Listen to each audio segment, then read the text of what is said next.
The morning fog rolled thick across Mount Tamalpais on August 19th, 1979, when Etta Kane set out for what would be her final hike.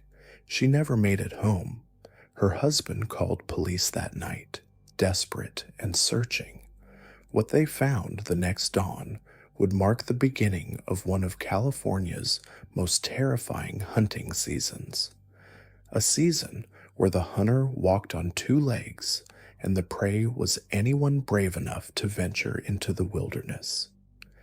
Etta was discovered nude, kneeling in a position of forced submission, shot execution style in the back of the head.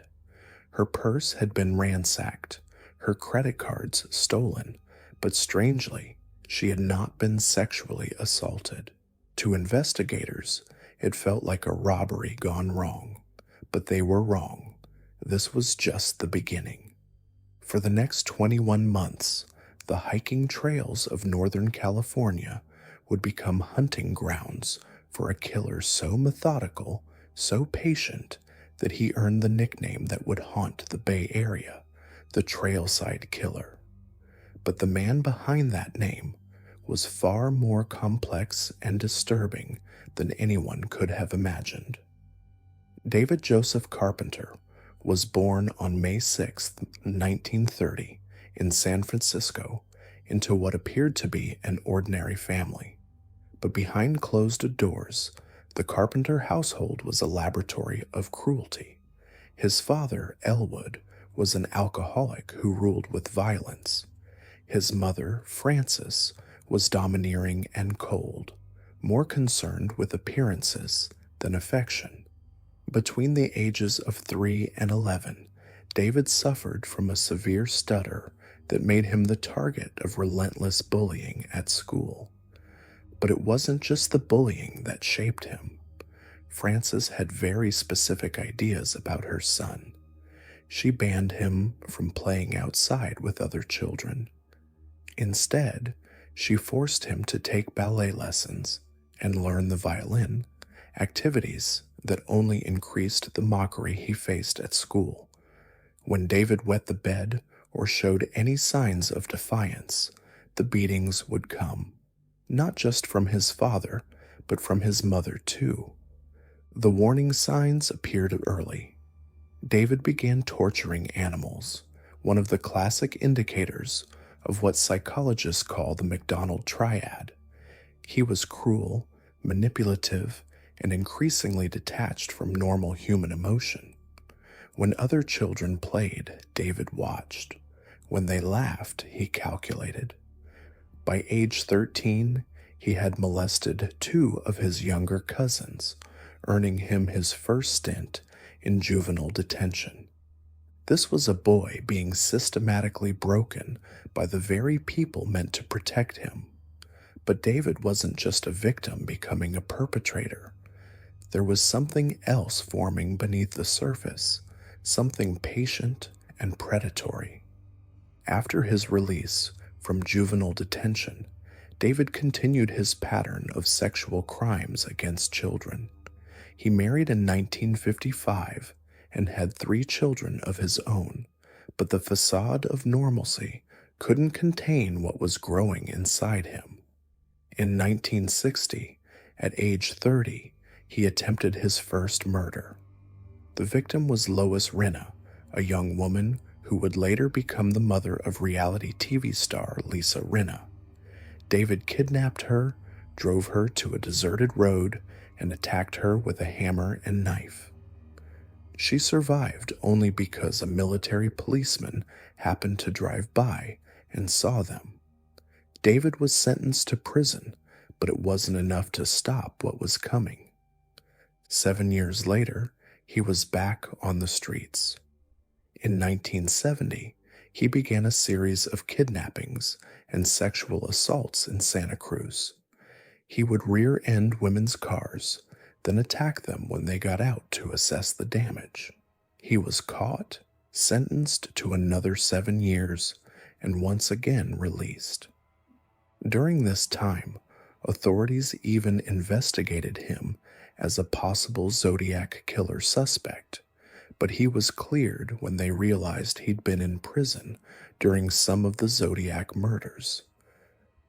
By 1979, when David moved back in with his aging parents in San Francisco's Glen Park neighborhood, he was 50 years old and had spent most of his adult life behind bars. To his neighbors, he seemed harmless, gray-haired, bespectacled, speaking with that same stutter that had plagued him since childhood. He worked at a print shop and kept to himself. But what no one realized was that prison hadn't rehabilitated David Carpenter. It had refined him. The killing began in earnest after Etta Kane's murder. Less than a year later, Barbara Schwartz, 23, was found dead in the same area of Mount Tamalpais. Like Etta, she was found in a kneeling position, but this time the killer had used a knife, stabbing her 12 times in the chest. This murder had a witness, someone who saw a man matching David's description near the scene, but the Trailside Killer was just getting started. October 1980 would become known as the Month of Terror. In 6 weeks, 5 people would die. On October 11th, Richard Stowers, 19, and his fiancée Cynthia Moreland, 18, were hiking at Point Reyes National Seashore when they encountered David. Both were shot execution style with a .38 caliber revolver and buried in shallow graves. 4 days later, Ann Alderson, a 26-year-old former Peace Corps volunteer, was found dead on Mount Tamalpais. Then, within days, Diane O'Connell, 22, and Shauna May, 25, were discovered murdered in the same area. The pattern was becoming clear, and it was terrifying. David didn't just kill for the sake of killing. He had a ritual. He would force his victims into positions of submission, make them beg for their lives, and then execute them with cold precision. The psychological torture was as important to him as the physical act of murder. He wanted them to know they were going to die. He wanted them to feel completely powerless. By now, the Bay Area was in full panic. Signs were posted throughout the hiking areas. Do not hike alone. The trails that had once been peaceful retreats became ghostly and empty. But David wasn't finished. On March 29th, 1981, he encountered Ellen Hansen, a 20-year-old UC Davis student, and her boyfriend Stephen Herdel, who were hiking at Henry Cowell Redwood State Park. David approached them with his gun drawn and told them he was going to rape Ellen. When she resisted, David shot her multiple times in the head, killing her instantly. He then turned the gun on Stephen, shooting him in the neck and leaving him for dead. But Stephen survived, and that survival would be David's undoing. Stephen Herdel was able to give police their first description of the killer, a man in his late 40s or early 50s, with dark hair, hazel eyes, and a noticeable stutter. For the first time, investigators had a real lead. The final piece of the puzzle came in May 1981, when 20-year-old Heather Skaggs, who worked at the same print shop as David, disappeared.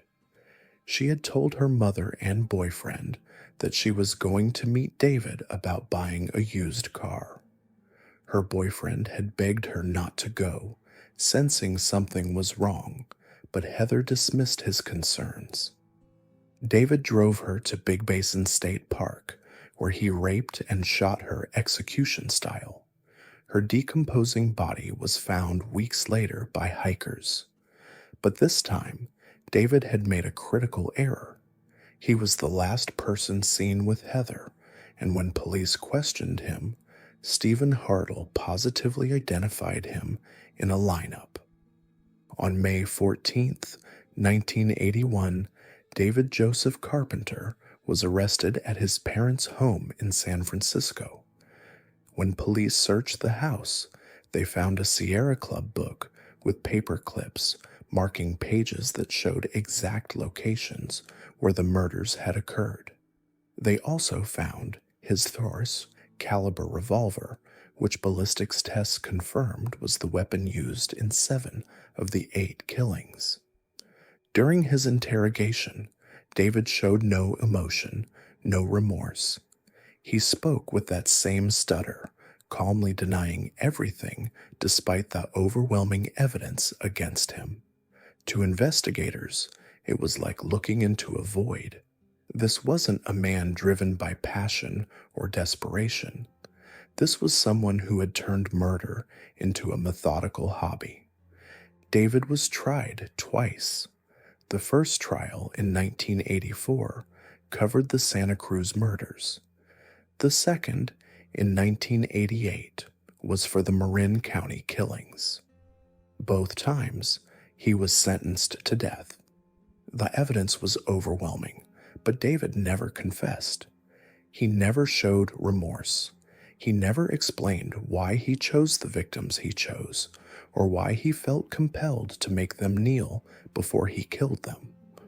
In court, his defense team argued that David's horrific childhood had created a mental mess, a personally damaged human being who deserved mercy. But prosecutor John Posey wasn't swayed. This wasn't a man who had snapped in a moment of rage. This was someone who had spent months carefully planning each murder, selecting remote locations, bringing weapons, and creating elaborate scenarios to maximize his victims' terror. One of the most chilling aspects of David's case was how normal he appeared to those around him. After murdering Heather Skaggs, he went to dinner and the ballet that same evening, as if nothing had happened. He was a master manipulator, able to compartmentalize his violence so completely that he could function in normal society between kills. In 2010, DNA evidence linked David to an 8th murder, that of Mary Frances Bennett, a 23-year-old jogger who was found stabbed to death in San Francisco's Golden Gate National Recreation Area in October 1979.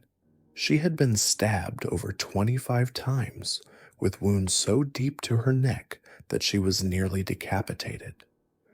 Witnesses had heard her prolonged, agonized screams, but assumed police were responding to the scene.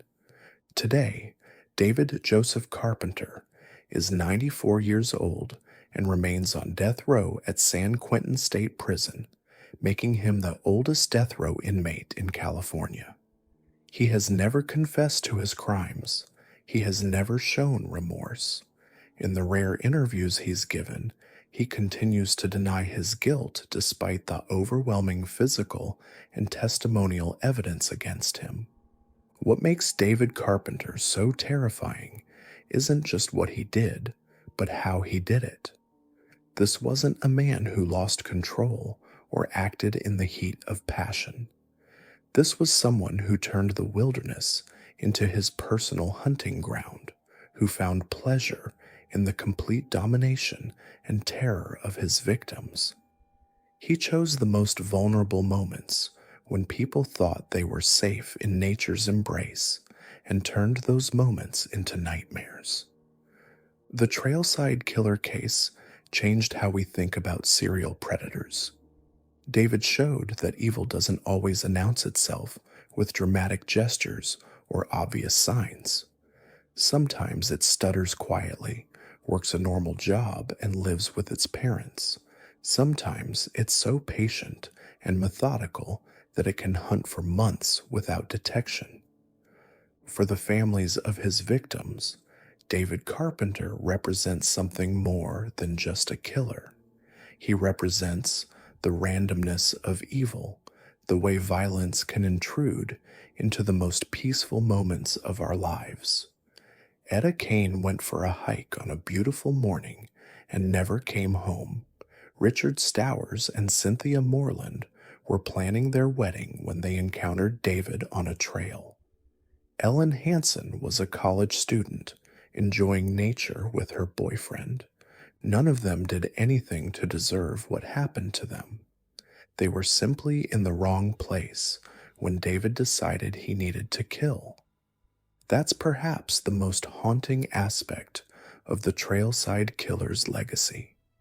In a world where we try to make sense of senseless violence, where we look for patterns and explanations and reasons, David Carpenter reminds us that sometimes evil exists simply because it chooses to. Sometimes there is no deeper meaning, no redemptive arc, no lesson learned.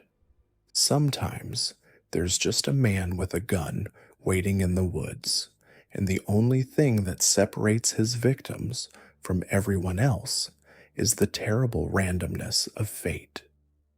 David Carpenter proves that monsters don't always lurk in dark alleys or abandoned buildings. Sometimes they're hiding in plain sight, waiting patiently for the perfect moment to reveal their true nature.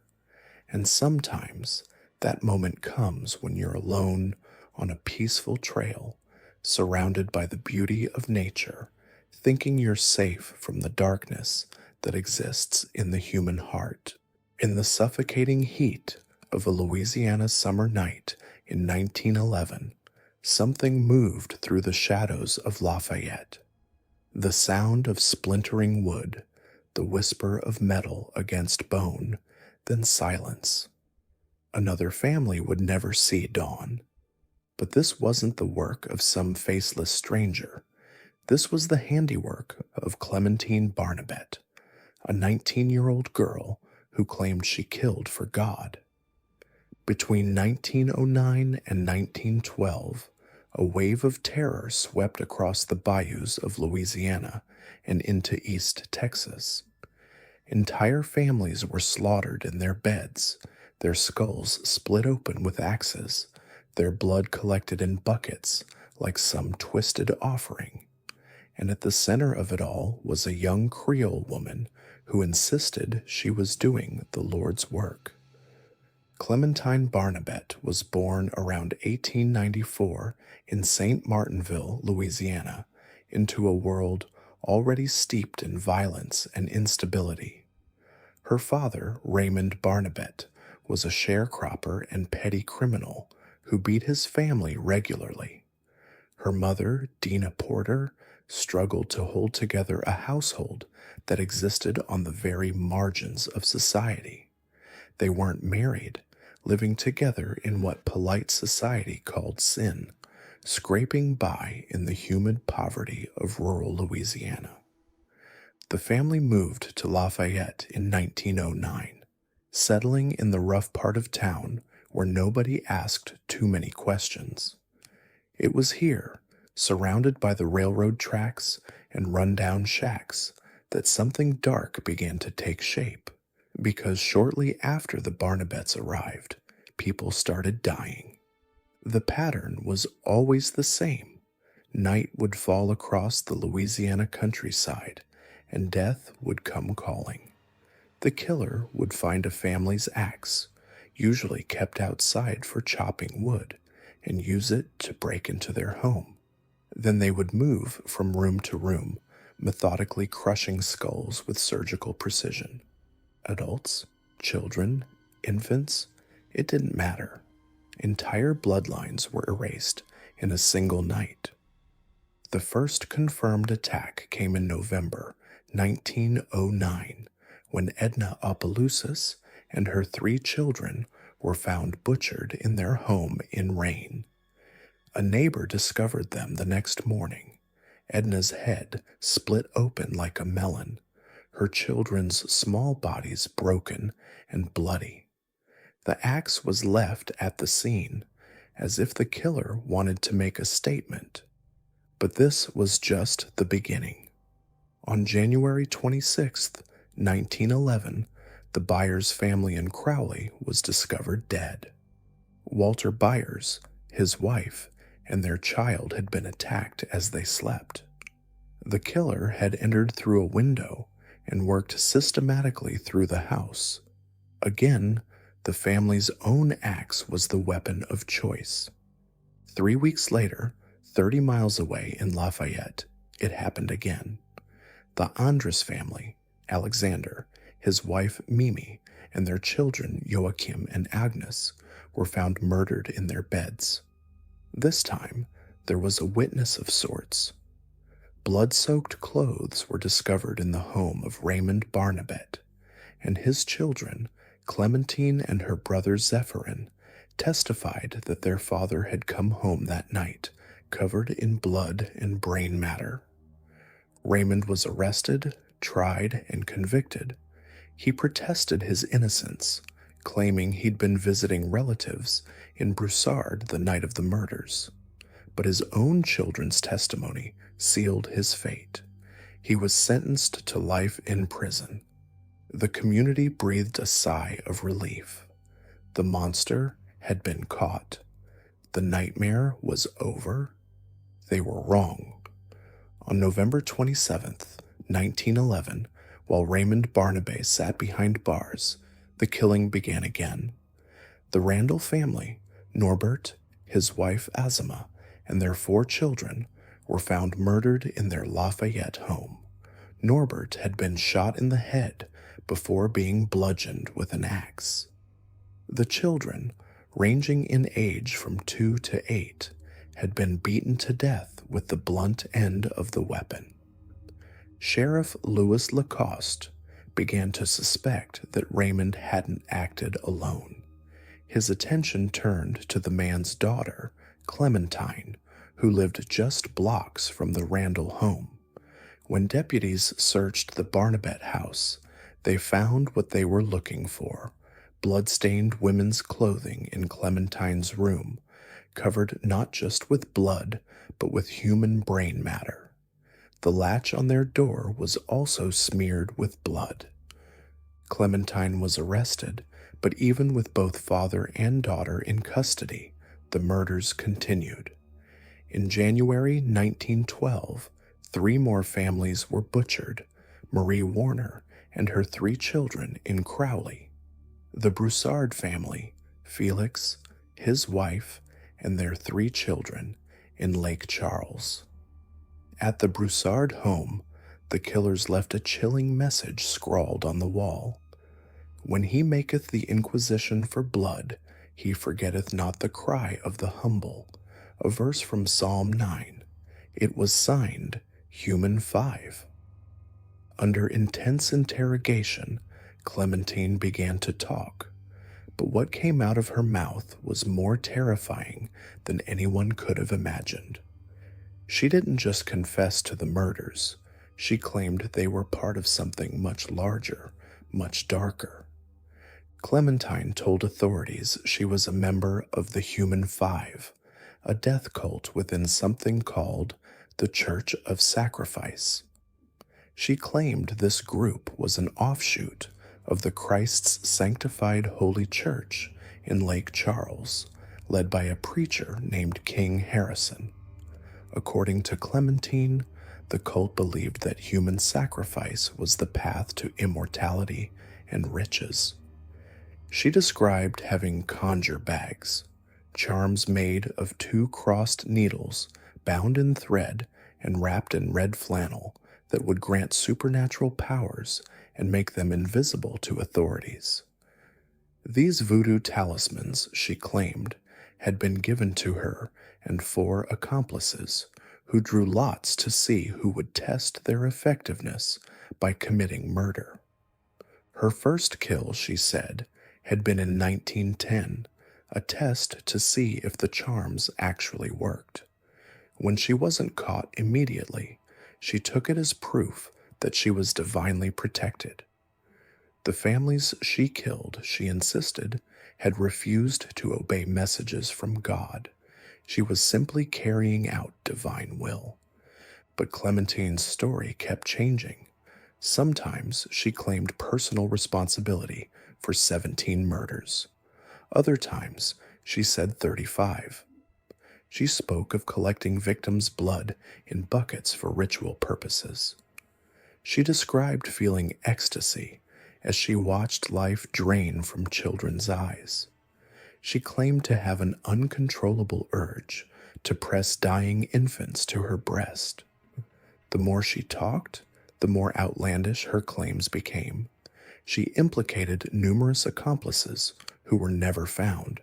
She spoke of ritual sacrifices and supernatural protection.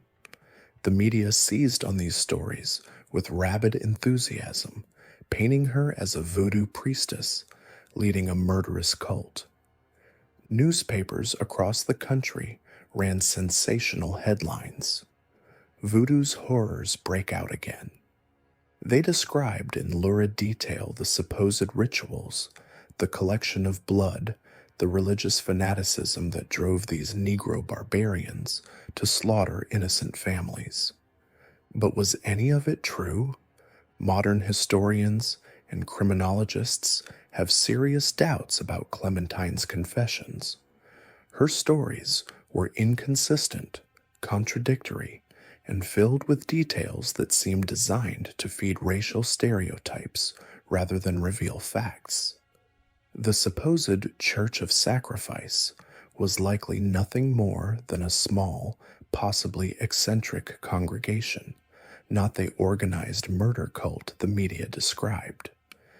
The evidence against Clementine was thin.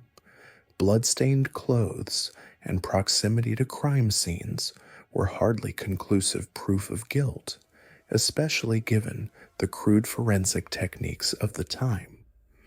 Her confessions came after intense interrogations that would be considered coercive by today's standards. She was a young woman of color in the Jim Crow South, facing a legal system that was anything but fair. Yet something undeniable happened. Bodies piled up across Louisiana and Texas. Families were butchered in their homes. Whether Clementine Barnabet was the killer, an accomplice, or simply a convenient scapegoat caught up in a moral panic, the violence was real. Some historians believe the true killer was never caught. They point to the fact that many of the murders didn't match Clementine's claimed methodology. Some victims were stabbed as well as bludgeoned. The use of both the sharp and blunt sides of axes varied between attacks. The killings had an organized, almost professional quality that seemed inconsistent with religious mania. Others suggest the murders were the work of multiple killers, possibly copycat crimes inspired by sensational media coverage. The period from 1910 to 1912 saw an unusual spike in axe murders across the American South and Midwest. Some researchers have connected these to a theoretical serial killer they call the man from the train, though the Louisiana murders don't quite fit that profile either. Despite the questionable nature of her confessions, Clementine Barnabet was convicted and sentenced to life in prison. She was just 19 years old. She briefly escaped in 1913, but was quickly recaptured and returned to Angola Penitentiary. But here's where the story takes another strange turn. After serving only 10 years, Clementine was released from prison in 1923. Prison records indicate she had undergone some kind of medical procedure that officials claimed had cured her of her murderous impulses. The exact nature of this treatment remains unknown, though some have speculated it might have been an early form of psychosurgery. And then Clementine Barnabet simply vanished. There are no records of her existence after her release from prison. No census records, no employment records, no death certificate. It's as if she stepped out of Angola Penitentiary and dissolved into the Louisiana swamps like morning mist. Some say she returned to her family in St. Martinville, Others believe she changed her name and started a new life elsewhere. There are whispers of an elderly woman in a small Louisiana town in the 1980s who bore a striking resemblance to old newspaper photographs of young Clementine, but nothing was ever confirmed. In 1985, a woman visiting her 103-year-old grandmother was told the story of Clementine Barnabet. After the grandmother died, a portrait was passed down that allegedly showed an undeniable resemblance to the infamous axe murderess.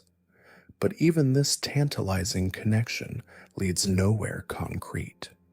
The mystery of Clementine Barnabet endures because it touches on so many uncomfortable truths about American justice, racial prejudice, and the nature of evil itself. Was she a cold-blooded killer who used religious mania to justify unspeakable acts? A mentally ill young woman exploited by a corrupt legal system? A convenient scapegoat for crimes committed by someone else entirely? Perhaps the most disturbing possibility is that we'll never know.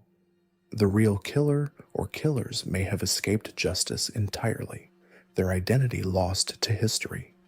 The families who died, the Opelousises, the Byreses, the Andresses, the Randalls, the Warners, the Broussards, and so many others deserve better than to be remembered primarily as footnotes in a sensationalized tale of voodoo and murder. What we do know is that between 1909 and 1912, terror stalked the communities along the Southern Pacific Railroad line.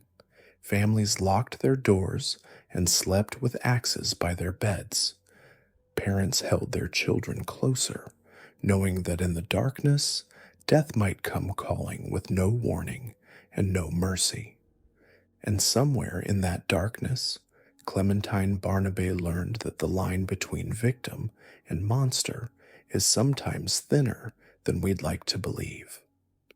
Whether she crossed that line willingly or was pushed across it by forces beyond her control remains one of the most haunting mysteries in the annals of American crime. Today, the towns where these murders occurred have moved on. The railroad still runs through Louisiana and Texas, carrying freight and passengers past the sites where entire families once died in their sleep. The old houses have been torn down or renovated. New families live in the neighborhoods where blood once soaked into wooden floors. But sometimes, on humid summer nights, when the air hangs heavy and still, locals say you can feel it, the weight of unresolved history, the echo of violence that was never fully explained or properly mourned. The ghost of Clementine Barnabet, whether she was killer or scapegoat, still haunts the bayous of Louisiana.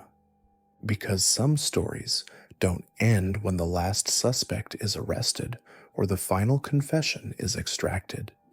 Some stories live on in the spaces between truth and legend, in the uncomfortable questions that have no easy answers, in the recognition that evil sometimes wears the face of a teenager who insisted she was only doing God's work. In the early morning darkness of October 30th, 1947, screams pierced the stillness of a quiet Tacoma neighborhood. When police officers arrived at 1007 South 21st Street, they witnessed a scene that would haunt them forever, and one that would launch a case steeped in mystery, murder, and an alleged supernatural curse that would claim the lives of 6 more people. The man they caught fleeing from the back door, covered in blood and still clutching a knife, didn't look like much. He was 45 years old, rail thin from years of hard labor, with the weathered hands of someone who had spent his life moving from place to place. His name was Jake Bird, and he had just committed the crime that would finally end his decades-long reign of terror across America. But what happened after his capture would prove to be just as chilling as the murders themselves. Jake Bird was born on December 14th, 1901, in rural Louisiana, in a place so remote that, as he would later tell authorities, it ain't got no post office. His early life was marked by poverty, abandonment, and the kind of institutional neglect that seemed to breed monsters. His father, Charles Bird, left when Jake was young. His mother, Deli, struggled to care for Jake and his three brothers, Andrew, Henry, and Lenny, in conditions that barely qualified as survival. When Jake turned 19, he began what would become a lifelong pattern: constant movement. He became a Gandhi dancer, one of the railroad workers who laid and maintained tracks across the expanding American rail system. The work was backbreaking and brutal, but it gave Jake something more valuable than money. It gave him mobility and anonymity. For the next 26 years, he would use the railroad system as his hunting ground, moving from town to town, leaving a trail of bodies that wouldn't be connected until it was far too late. The railroad work built Jake into a powerful man. His hands grew strong from hammering spikes, his endurance strengthened from long days under the sun, and his ability to blend into the background of American working life became his greatest weapon.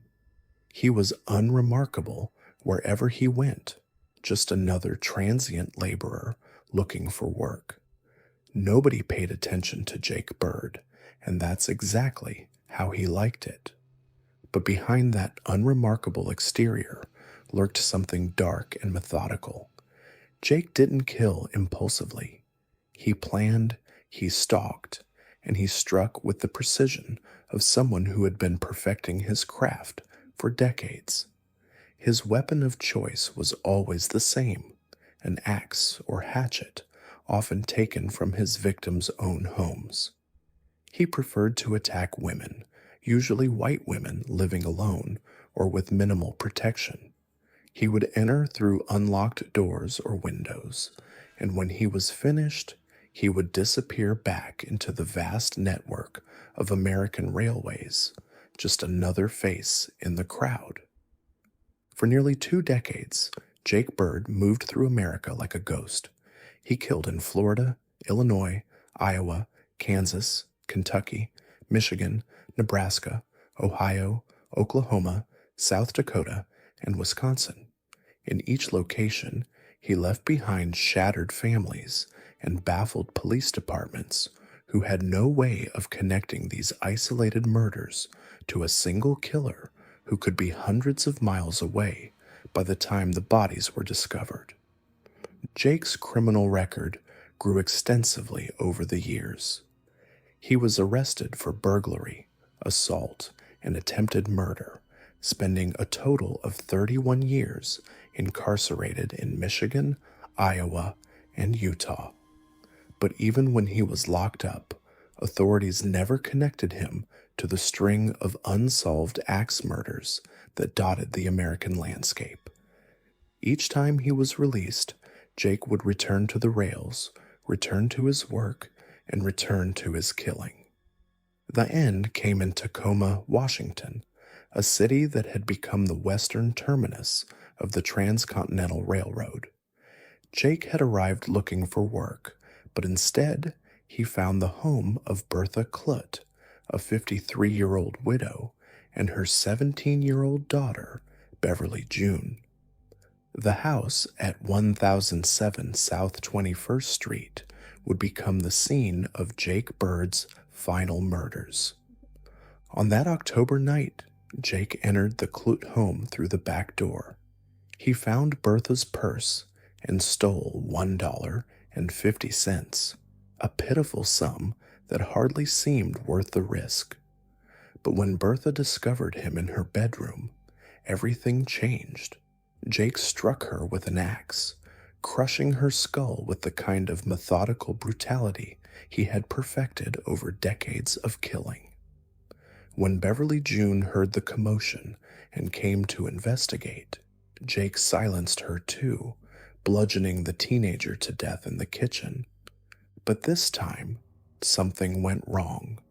The screams had been loud enough to wake the neighbors. Police were called. As Jake tried to flee through the back door, 2 Tacoma police officers were already responding to the scene. They saw a blood-covered man running through the yard and immediately gave chase. Jake didn't go quietly. He slashed one officer's hand and stabbed another in the shoulder before they could subdue him. When they finally got him in handcuffs, Jake's clothes were soaked with blood and brain matter from his victims. There would be no escaping this time. At the Tacoma City Jail, Jake confessed to the murders, claiming it was a burglary gone wrong. He insisted he had only meant to steal, that the killings were accidental. But detectives quickly discovered evidence that contradicted his story. An attempt had been made to sexually assault Bertha Klutt before she was killed. This wasn't a panicked burglary. This was the deliberate act of a predator who had done this many times before. The trial began on November 24th, 1947, and lasted just 2.5 days. The evidence was overwhelming. Blood and brain tissue from both victims were found on Jake's clothing. His bloody fingerprints were throughout the house and on the murder weapon. His signed confession detailed how he had killed both women. Jake's attorney, James W. Selden, tried to argue that the confession had been obtained under duress, but Judge Edward D. Hodge allowed it into evidence.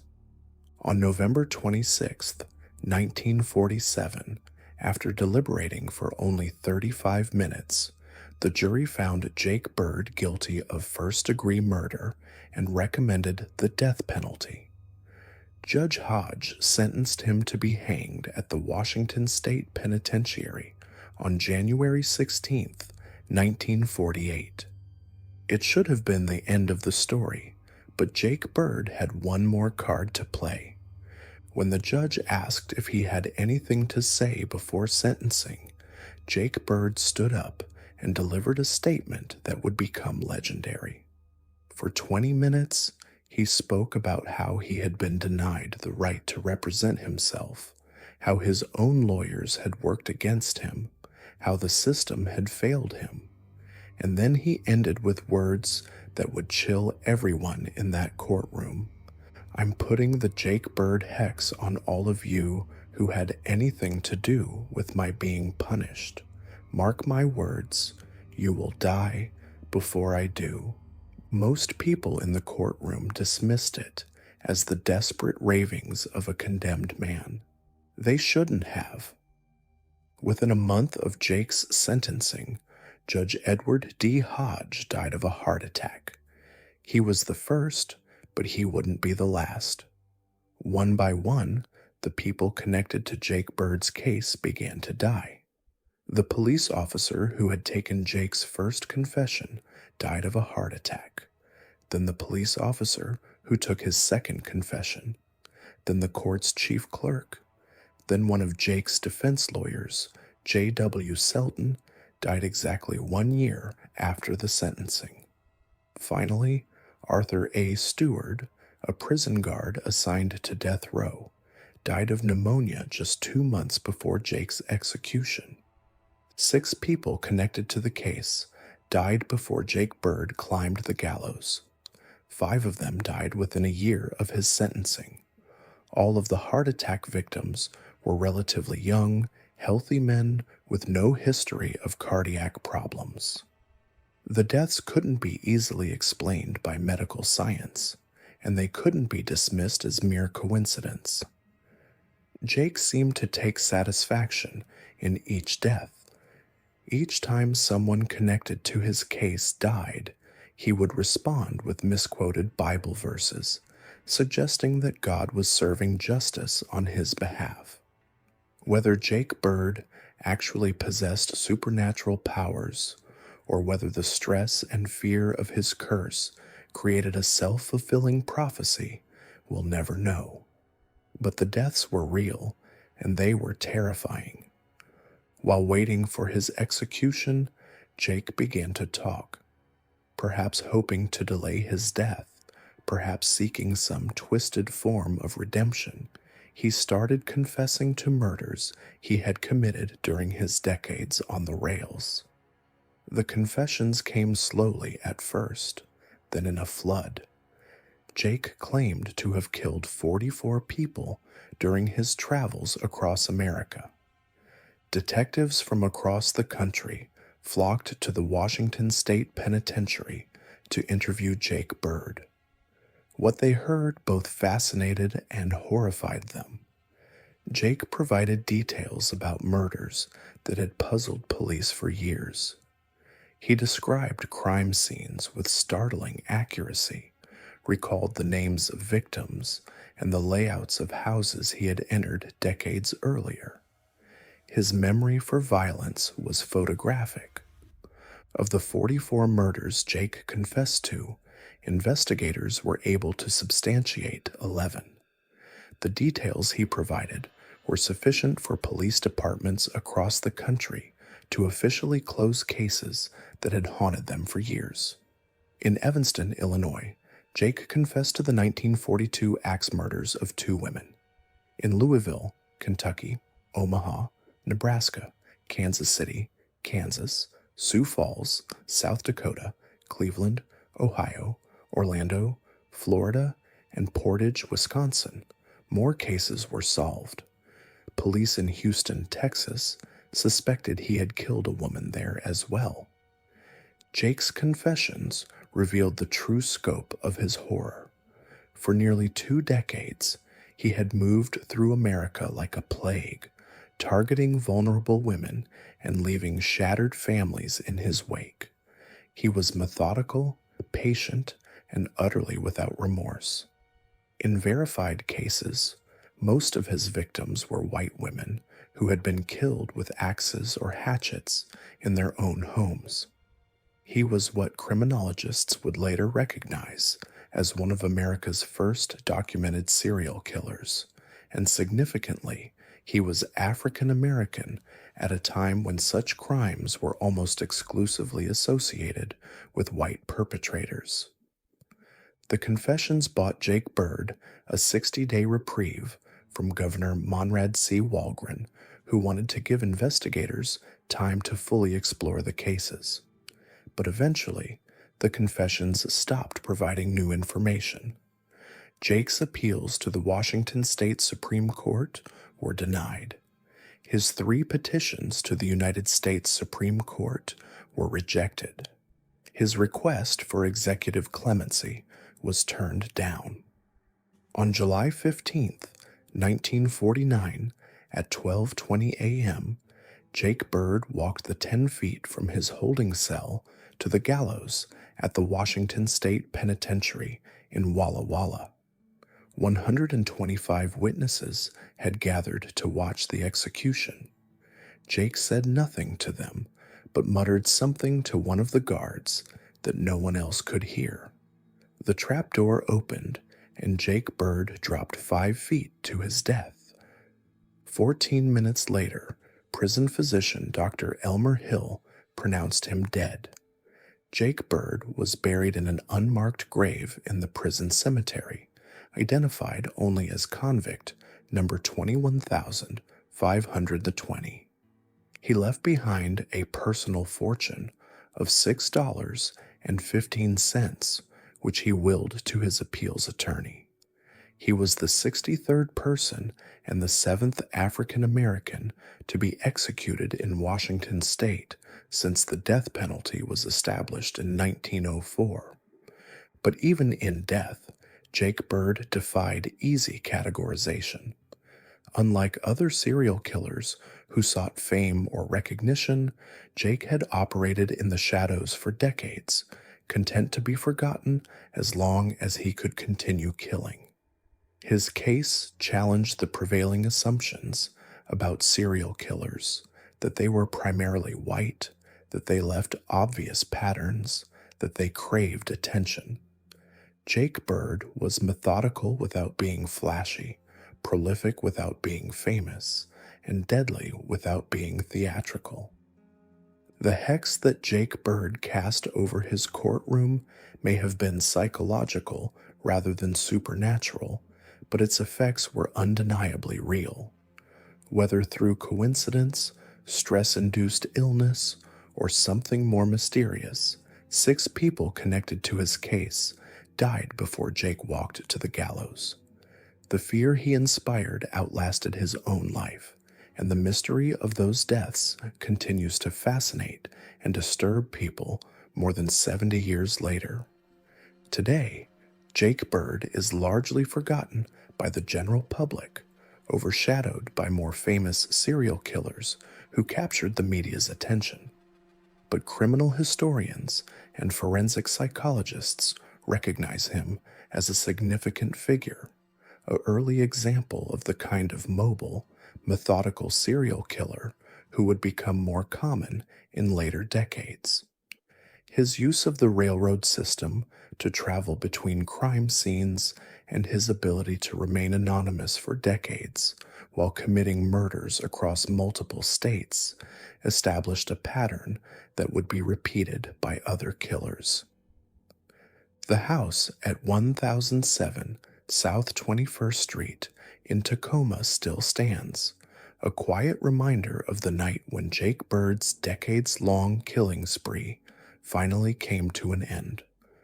The Washington State Penitentiary in Walla Walla has been renovated and modernized, but the prison cemetery where Jake Bird lies buried remains largely unchanged. His grave, marked only with his prison number, is a stark monument to a man who spent his life moving from place to place, killing as he went, and who found his final rest in the anonymity he had always sought. Jake Bird's story serves as a reminder that evil doesn't always announce itself with grand gestures or dramatic flair. Sometimes it travels quietly on the rails, carrying a worn duffel bag and looking for work. Sometimes it lives in the margins of society, invisible and unremarkable until the moment it strikes. And sometimes, even in death, it leaves behind a legacy of fear that refuses to be easily dismissed or explained. The Jake Bird hex may have ended with his execution, but the questions it raised about the nature of justice, coincidence, and the power of fear continue to haunt us. In a case filled with verified horrors, the murdered families, the decades of violence, the methodical brutality of a man who turned killing into a traveling trade, perhaps the most unsettling aspect is that we'll never know for certain whether Jake Bird's final threat was just the desperate curse of a condemned man or something darker and more inexplicable. What we do know is that Jake Bird lived and died as one of America's most prolific serial killers, a man who used the freedom of the open road to feed an insatiable appetite for violence. His story is a testament to the failures of a system that allowed a killer to operate for decades, and a reminder that the most dangerous predators are often the ones who blend seamlessly into the background of American life, waiting patiently for their next opportunity to strike. In the sprawling suburbs of Riverside County, California, where orange groves stretched toward desert mountains and commuter traffic hummed along endless freeways, there lived a man who seemed to embody the American dream of quiet suburban success. He worked a steady government job, won cooking competitions with his famous chili, and volunteered in his community. Neighbors described him as helpful, even friendly in that awkward, nerdy way that made him forgettable. But what they didn't know, what no one could have imagined, was that this mild-mannered county clerk was hunting human beings. His name was William Lester Suff, and for over 5 years, he terrorized the vulnerable women of Riverside County in ways that still haunt investigators decades later. This is a story about the masks we wear, the darkness that can hide behind the most ordinary facades, and the horrifying truth that sometimes the monsters among us are the ones we least suspect. William Lester Suff was born on August 20th, 1950, in Torrance, California, into what appeared to be an unremarkable working-class family. But beneath the surface of suburban normalcy, cracks were already beginning to show. His father abandoned the family when William was just 16, leaving without explanation or goodbye, never to write or visit again. In that moment, William stepped into the role of father figure for his 4 younger siblings, working part-time jobs to help support the family, while his mother seemed increasingly disinterested in her children's welfare. Those who knew him described a quiet, withdrawn boy who found solace in music. He was a skilled musician and graduated 87th in a class of 144, unremarkable but competent. After high school, he joined the Air Force and was stationed in Texas, where he met Terrell, a local woman who would become his wife. But even in these early adult years, there were warning signs that those around him either missed or chose to ignore. In 1974, when William was just 24 years old, he and Terrell were arrested for a crime so horrific it should have served as a warning for what was to come. Their 2-month-old daughter, Bridget, had died from what investigators determined was severe physical abuse. The tiny infant had suffered multiple broken ribs, a fractured ankle, and devastating brain injuries consistent with violent shaking. A witness had seen William grab the baby and shake her violently while screaming at her to shut up. The crime scene told a story of systematic abuse. The injuries weren't from a single moment of rage, but from weeks of escalating violence against a helpless infant. William was convicted and sentenced to 70 years in prison. Terrell's conviction was later overturned due to insufficient evidence, but she would later claim that William had been physically abusive throughout their marriage. Here's where the story takes a turn that exposes the failures of our justice system. Despite being sentenced to 70 years for murdering his infant daughter, William Suff served only 10 years before being released on parole in 1984. He was 34 years old, and to the outside world, he appeared to be a man who had paid his debt to society and was ready to start fresh. William moved to Riverside County, California, where he reinvented himself completely. He got a job as a stock clerk for the county government, a position that gave him access to official vehicles and, ironically, would later have him delivering furniture to the very police task force that was hunting him. To his neighbors and co-workers, he was known as a helpful, if somewhat odd, man who kept to himself and had a passion for cooking. William wasn't just any cook. He was genuinely talented. He spent his free time writing cookbooks and entering local cooking competitions, where his homemade chili regularly won first place. People would praise his secret ingredients, never imagining the horrifying truth that investigators would later suspect, that William may have been adding human flesh to his award-winning recipes, flesh taken from his victims. But while William appeared to be living a quiet, productive life, something dark was stirring beneath the surface. The same man who could charm judges at chili cook-offs was beginning to hunt the most vulnerable women in Riverside County. William's victims were primarily sex workers and drug-addicted women who lived on the margins of society, women whose disappearances wouldn't immediately trigger massive police investigations. He had a method, a routine that he had perfected over time. Driving his county-issued van through areas known for prostitution, particularly along University Avenue in Riverside, he would approach women with offers of money, drugs, or rides. What happened next was beyond comprehension. William didn't just kill his victims, he tortured them with a level of cruelty that suggested he derived genuine pleasure from their suffering. He would bind them, rape them, and then subject them to prolonged torture before finally ending their lives through strangulation or stabbing. But even death wasn't the end of his depravity. William had a signature that would eventually help investigators link his crimes. He would pose his victims' bodies in degrading positions, often near dumpsters or in remote locations. In some cases, he would remove body parts as trophies. 2 victims were found with their breasts severed, and these body parts were never recovered, leading to the chilling suspicion about his cooking.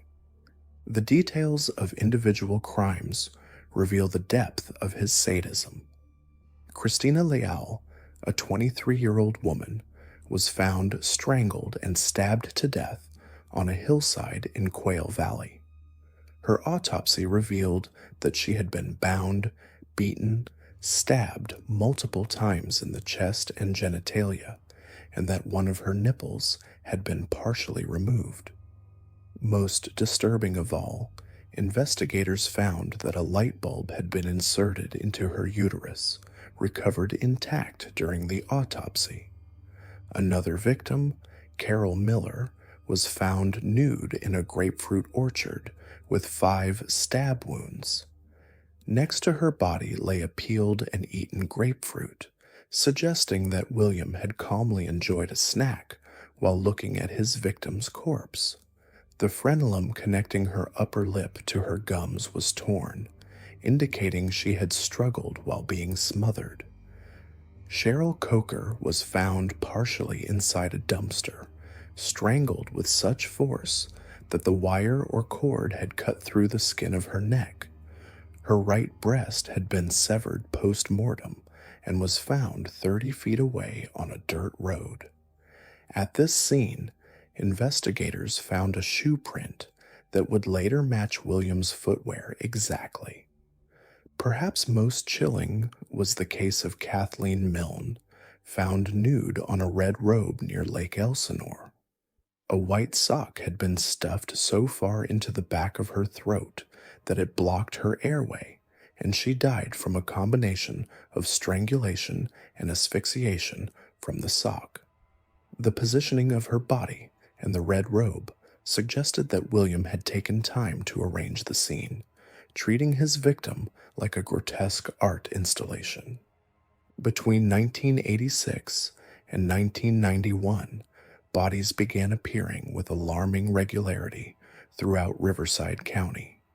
Each crime scene told the same story. A vulnerable woman had encountered William Suff, and what followed was torture, murder, and desecration. But despite the mounting body count, police struggled to connect the crimes or identify a suspect. The investigation was complicated by several factors. William's victims were primarily women involved in prostitution or drug use, populations that were often overlooked by law enforcement. Additionally, William was careful to vary his methods slightly with each killing, making it difficult for investigators to establish a clear pattern. He used different weapons, dumped bodies in different locations, and avoided leaving obvious forensic evidence. But William made mistakes. In January 1989, he picked up Rhonda Jetmore, a sex worker who would become his only known survivor. During what was supposed to be a routine transaction, William suddenly began choking her. She fought back, striking him with a flashlight and biting his fingers so hard that one of her teeth broke. When William lost track of his glasses, she used the flashlight to help him find them, then bolted for the door when he bent down to pick them up. A passing car with an armed passenger scared William off, and Rhonda escaped with her life. Her descriptions of the attacker would prove crucial, but it would be 3 more years before police would connect her testimony to William Suff. The break in the case came on January 9th, 1992, when a police officer pulled over a gray van that matched the description of the vehicle seen near several crime scenes. The driver was William Suff, and when officers discovered that he had an expired vehicle registration and a suspended license, they brought him to the station for questioning. During hours of interrogation, William maintained his innocence, but investigators were struck by how closely he matched Rhonda Jetmore's description of her attacker. They obtained samples of his hair and fibers from his clothing, which were sent for comparison with evidence from the crime scenes. The results were damning. William's hair matched samples found on multiple victims, and fibers from his clothing were found on several bodies. Additionally, investigators discovered that red, white, and blue fibers found on victim Kimberly Little matched a sleeping bag in William's van. When police searched William's home and vehicle, they found a horrifying collection of evidence. He had kept jewelry and clothing from his victims, washing the items carefully before giving them as gifts to female friends and co-workers. His van contained a sleeping bag with fibers that matched evidence from crime scenes, and investigators found shoe impressions that matched prints found at murder sites. Perhaps most chilling was what they found in his home. William had been living a double life so complete that even those closest to him had no idea of his true nature. He continued working his county job, cooking his award-winning chili, and maintaining his image as a helpful neighbor, all while keeping trophies from his victims in his personal space. The trial began in March 1995, and the prosecution painted a picture of William as a sexual sadist who derived pleasure from the torture and murder of vulnerable women. Criminologists testified that hair and fiber evidence linked him definitively to multiple crime scenes. The defense tried to raise doubts about the forensic evidence, but the case against William was overwhelming. After more than 50 days of testimony, the jury found William Suff guilty of 12 counts of first-degree murder and 1 count of attempted murder. The special circumstances of the crimes, multiple murders, lying in wait, and the use of torture qualified him for the death penalty. During the penalty phase, the prosecution revealed William's history of violence, including the murder of his infant daughter 20 years earlier. This pattern of escalating violence, they argued, demonstrated that William was beyond redemption and posed a continued threat to society. The jury agreed, and on October 26, 1995, William Suff was sentenced to death. The judge, in pronouncing sentence, noted the particularly heinous nature of the crimes and the suffering William had inflicted on his victims. But even after his conviction, questions remained. Investigators strongly suspected that William had killed more women than the 12 he was convicted of murdering. Bodies still had been found throughout Southern California that bore similarities to his known crimes, and his transient lifestyle before settling in Riverside County suggested he might have been active in other areas. Most disturbing was the question of what William had done with the body parts he had removed from his victims. The breasts of 2 victims were never found, and investigators developed a theory so horrifying that it was rarely discussed publicly that William may have incorporated human flesh into his award-winning chili recipes, which he had served to coworkers and competition judges for years.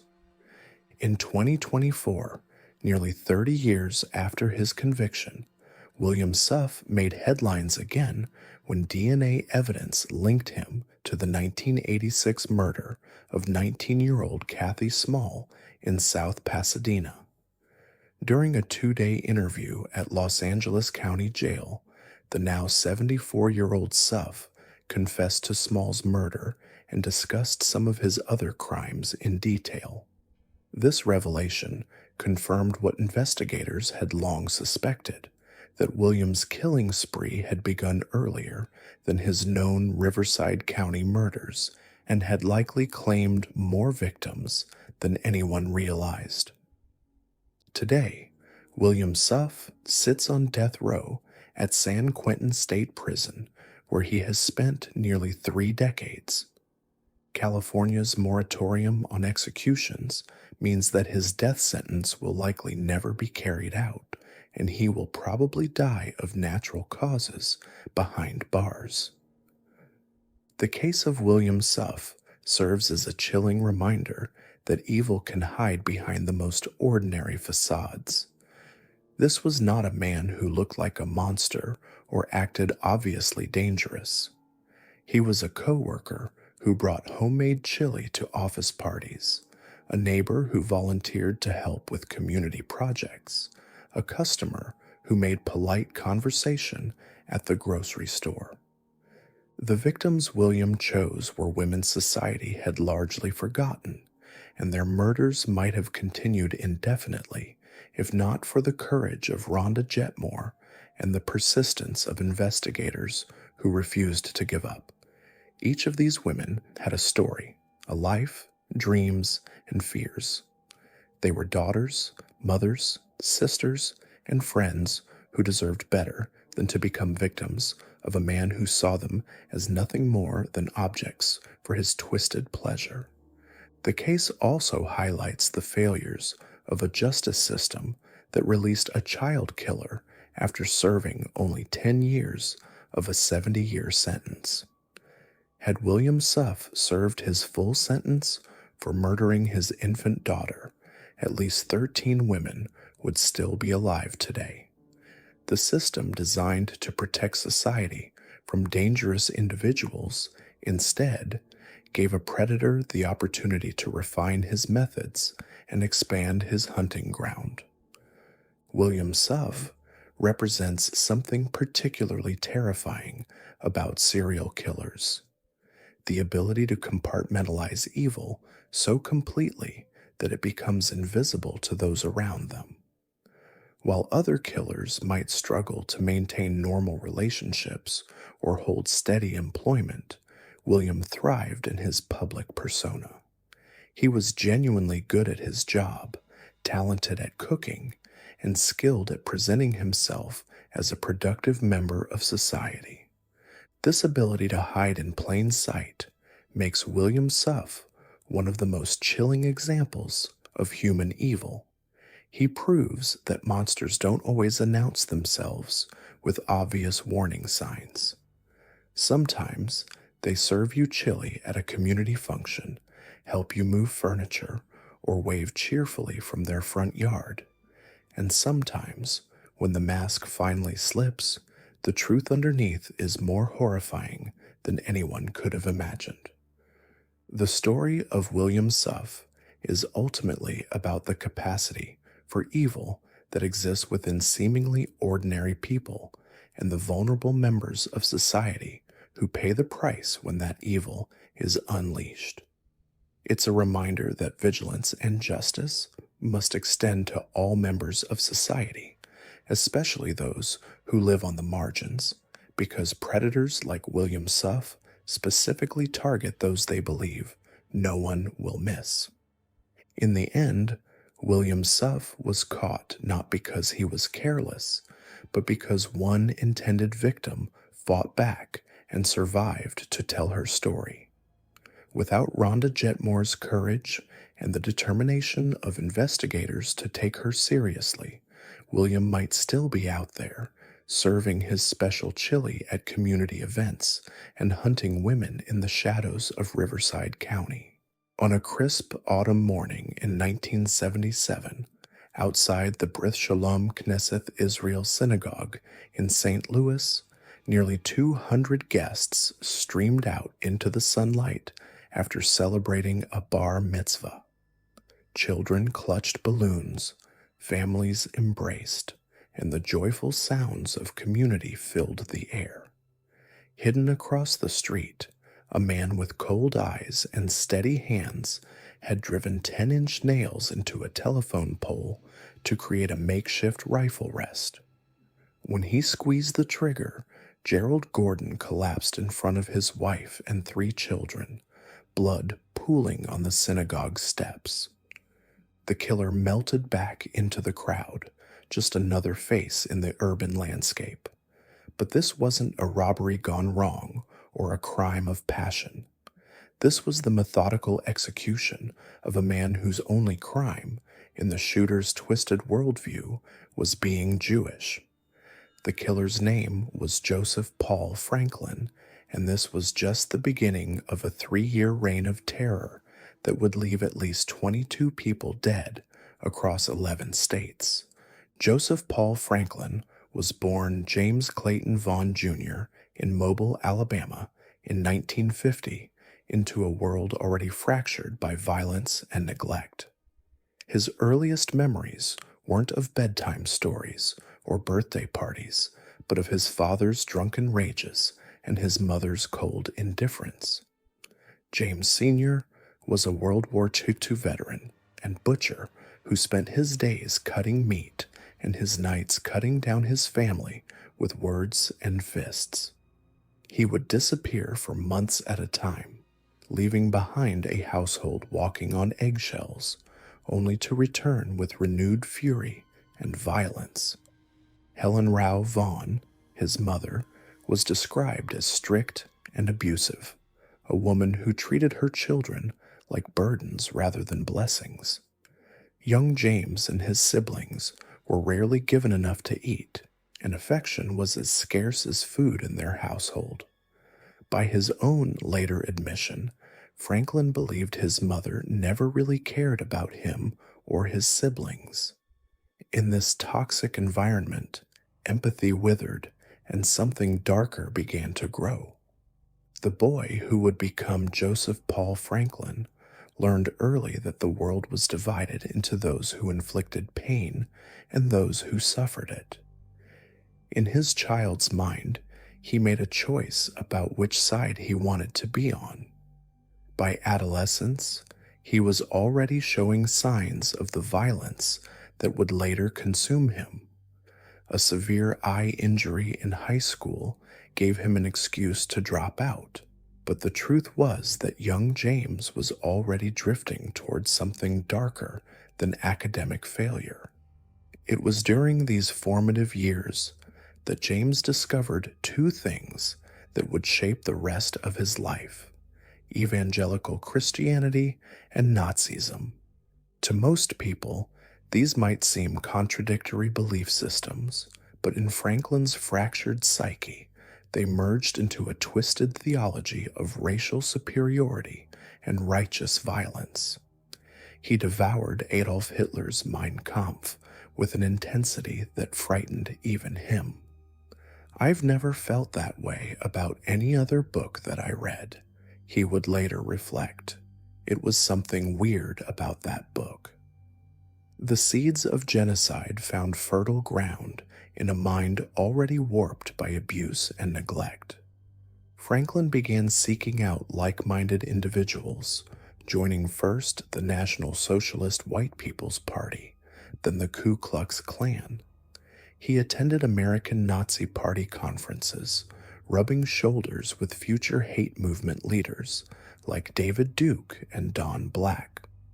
For a young man who had felt powerless his entire life, these groups offered something intoxicating, a sense of purpose and belonging wrapped in the poisonous embrace of racial superiority.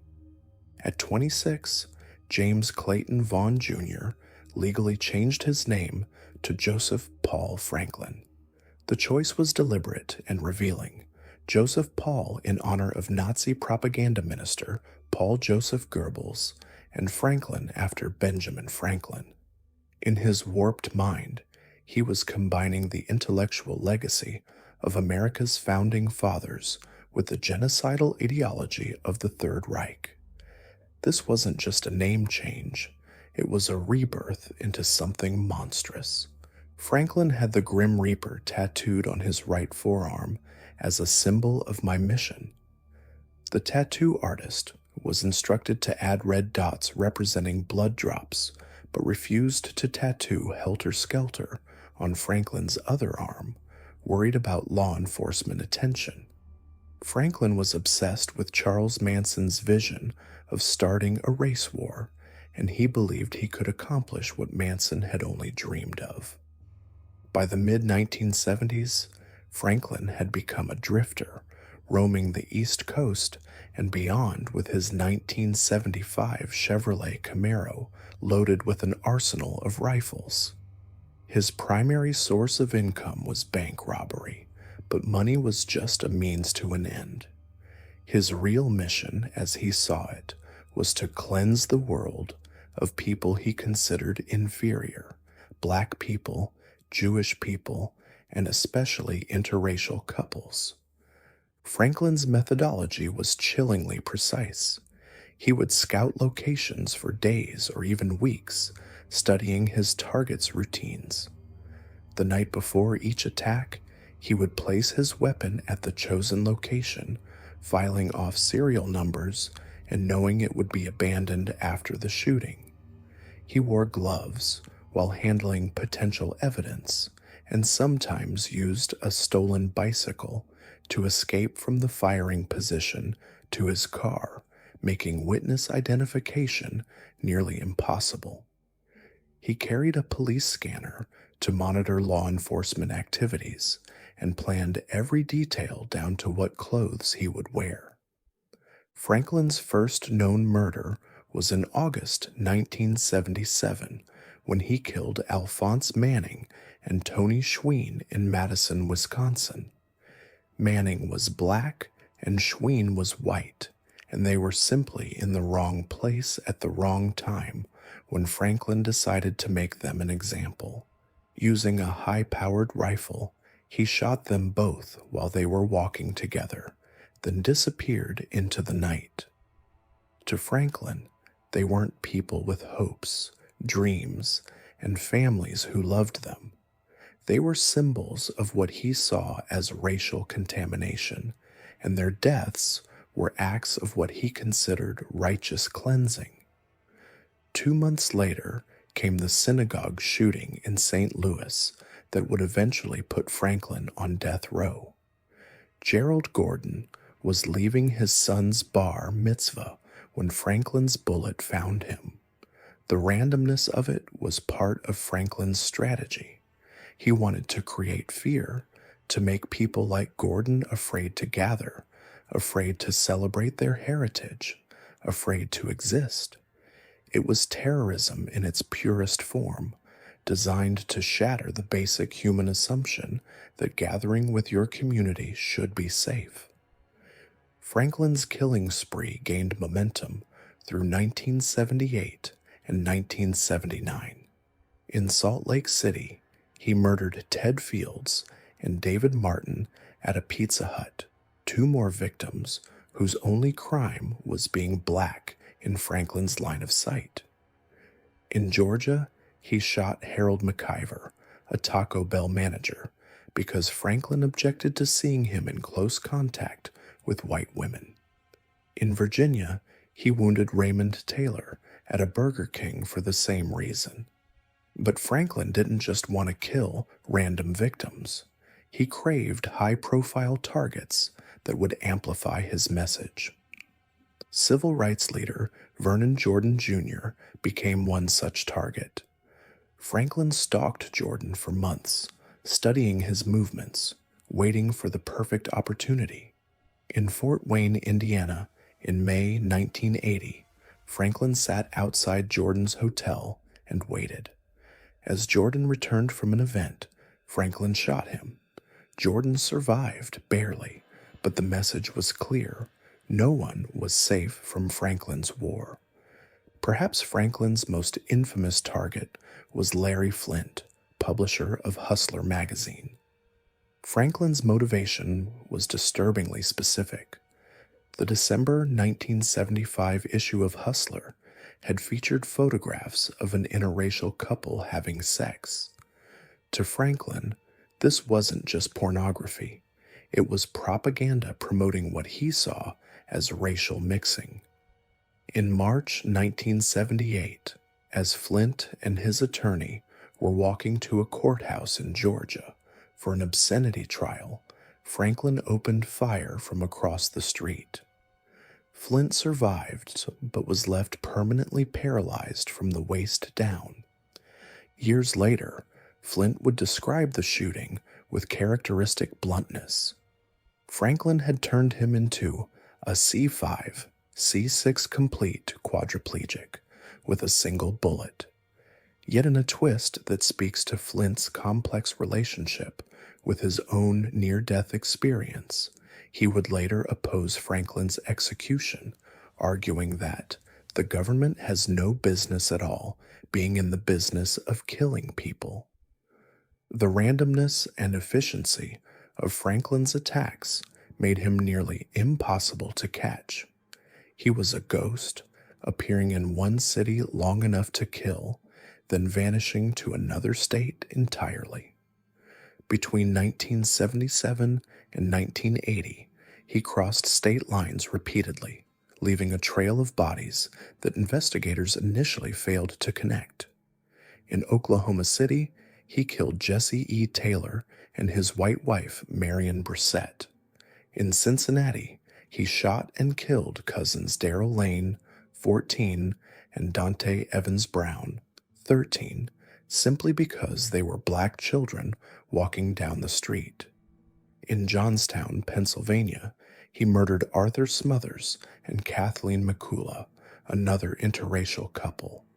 Each murder was planned with military precision and executed with cold efficiency. Franklin later admitted that he carefully planned every shooting, sometimes stalking victims for months. He told investigators that he figured once I started doing it and showed them how, other white supremacists would do the same thing. In his mind, he wasn't just a killer. He was a teacher, demonstrating to other racists how to wage war against America's changing demographics. The psychological profile that emerges from Franklin's case is that of what FBI profiler John Douglas classified as an assassin personality. Unlike many serial killers who are driven by sexual compulsion or personal trauma, Franklin killed for ideological reasons. He gained no sexual satisfaction from his murders and showed no indication that he was compelled to kill in the traditional sense. Instead, his murders were acts of political terrorism, designed to intimidate and eliminate people he viewed as enemies of his race. What made Franklin particularly dangerous was his ability to rationalize his actions through a twisted interpretation of Christianity and white supremacist ideology. He saw himself as a righteous warrior, carrying out God's will by eliminating those he considered subhuman. This wasn't the delusion of a madman. It was the logical conclusion of a belief system that had been carefully constructed over years of indoctrination and reinforcement. Franklin's capture came not through brilliant detective work, but through simple bad luck and police vigilance. In September 1980, a Kentucky police officer noticed a gun in the back of Franklin's car during a routine traffic stop. A records check revealed an outstanding warrant, and Franklin was brought in for questioning. True to form, he managed to escape while being detained, but the FBI was finally on his trail. Evidence from the car provided crucial links to the racially motivated sniper attacks across the country. The Bureau's behavioral analysts contributed their insights, and the FBI began sharing information about Franklin's characteristics and tactics with law enforcement and the public. Two details proved crucial in his eventual capture: his racist tattoos and his habit of donating blood at blood banks for quick cash between bank robberies. Franklin was finally arrested in October 1980 at a blood bank in Lakeland, Florida. Even then, he tried to maintain his cover, giving a false name and attempting to blend in with the transients and addicts who frequented such places. But his reign of terror was finally over. The legal proceedings that followed were complex and drawn out across multiple states. Franklin was charged with murders in Missouri, Utah, Wisconsin, Ohio, and other states. He was convicted of multiple murders and received both life sentences and death penalties. Throughout his trials, Franklin showed no remorse for his actions. When asked by prosecutors how many people he had murdered, he replied flatly, "I'd rather not mention it." When pressed that the count was approximately 22 people, he responded, "That's approximately it." In court, Franklin was his own co-counsel, a decision that allowed him to cross-examine witnesses and represent himself. During one particularly disturbing moment, while serving as his own attorney, he stood directly behind prosecutor Melissa Powers during sidebar conferences. Powers later described the experience as deeply unsettling. "Not comfortable at all. It would make the hair on the back of your neck stand. You know, it was very uncomfortable." Franklin's ability to intimidate, even in shackles, spoke to the aura of menace he carried. This wasn't just a man who had killed. This was someone who radiated the potential for violence, someone whose presence made even experienced prosecutors nervous. Hamilton County Prosecutor Joe Daters, who handled Franklin's case for the Cincinnati murders, called him simply the worst serial killer I ever dealt with. Throughout his imprisonment, Franklin continued to justify his actions. He saw himself as a soldier in a race war, a man who had the courage to act on beliefs that he thought other white supremacists only talked about. In his twisted worldview, he wasn't a criminal, he was a pioneer, showing other racists the way forward. "I was obsessed with killing by example," he explained during one interview. "I figured once I started doing it and showed them how, other white supremacists would do the same thing." Franklin spent over 30 years on death row, during which time he gave numerous interviews, but never expressed genuine remorse for his actions. He remained convinced that his victims deserved to die and that he had been carrying out a divine mission. When asked about the 2 young boys he had killed in Cincinnati, children who were simply walking down the street when he decided to murder them, Franklin showed no emotion. To him, they weren't children. They were future threats to white supremacy that he had eliminated before they could grow up. The case of Joseph Paul Franklin raises uncomfortable questions about the nature of evil and the power of ideology to corrupt human conscience. Unlike killers driven by mental illness or personal trauma, Franklin was capable of rational thought and long-term planning. He understood the consequences of his actions and made deliberate choices to commit murder. His crimes weren't the result of a break from reality. They were the logical conclusion of a belief system that dehumanized entire groups of people. Franklin's story also illustrates the dangers of hate ideology and the way it can metastasize in individuals already predisposed to violence. His childhood abuse and neglect created the emotional wounds that racist ideology infected. The combination of personal grievance and ideological justification created a killer who saw mass murder as not just acceptable, but necessary. On November 20th, 2013, after years of appeals and legal maneuvering, Joseph Paul Franklin was executed by lethal injection at the Eastern Reception Diagnostic and Correctional Center in Bonne Terre, Missouri. He was 63 years old. The execution was delayed for hours due to court appeals challenging the use of pentobarbital in the lethal injection, with Franklin's attorneys arguing that the drug carried a high risk of contamination and could cause prolonged, unnecessary pain. Franklin refused his final meal and gave no final statement. According to witnesses, he showed no signs of pain during the execution process. He blinked a few times, breathed heavily, and swallowed hard before his chest stopped moving forever. Even in death, Franklin maintained the stoic demeanor that had characterized his decades-long war against humanity.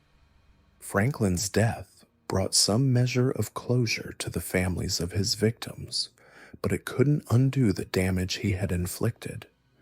22 people were dead, families were destroyed, and communities were terrorized because one man decided that his hatred was more important than human life. Larry Flint remained paralyzed. Vernon Jordan carried the scars of his near assassination, and the children Franklin orphaned continued to live with the consequences of his actions. The legacy of Joseph Paul Franklin extends beyond his individual crimes. He was the first known racially motivated serial killer pursued by the Justice Department. In his case, helped law enforcement understand how ideological extremism can drive systematic violence. His methods and motivations became a template that investigators would use to identify and capture other domestic terrorists. Perhaps most chilling is the recognition that Franklin's ideology didn't die with him. The same white supremacist beliefs that motivated his killing spree continue to inspire violence today. In online forums and hate group meetings, Franklin is sometimes held up as a martyr, a man who had the courage to act on his convictions. His story serves as a reminder that the capacity for evil doesn't require mental illness or supernatural influence. Sometimes it only requires the combination of personal grievance and ideological hatred.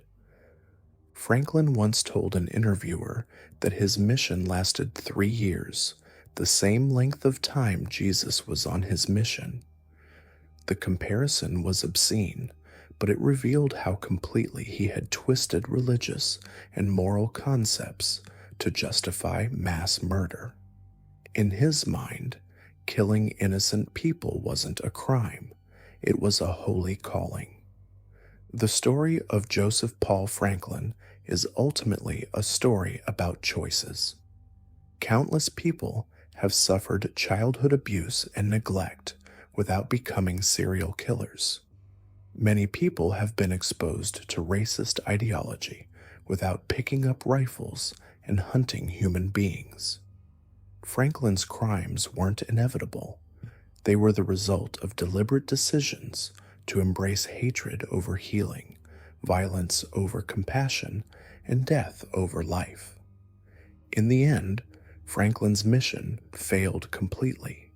The race war he hoped to start never materialized. The fear he tried to instill didn't break America's spirit. The people he tried to terrorize continued to live, love, and build communities together. His victims are remembered not as symbols of racial tension, but as human beings who deserved better than the violence he brought into their lives. Franklin died as he had lived, alone, unrepentant, and utterly convinced of his own righteousness. But history will remember him differently. He will be remembered as a cautionary tale about the dangers of hate, a reminder that evil can dress itself in the language of morality and still remain evil. His story stands as a testament to the importance of confronting racism and extremism before they can corrupt another generation of minds. The synagogue in St. Louis, where Gerald Gordon died, still stands, still serves its community, still celebrates life in defiance of those who would bring death. That is perhaps the most fitting response to Franklin's legacy. Not fear, but the stubborn insistence on continuing to build the kind of world he tried to destroy. In the end, love proved stronger than hate, community more powerful than terror, and life more enduring than death. In the rolling hills of eastern Washington, where the morning mist clings to endless farmland and the sky stretches endlessly overhead, there lived a man who flew helicopters for the United States Army.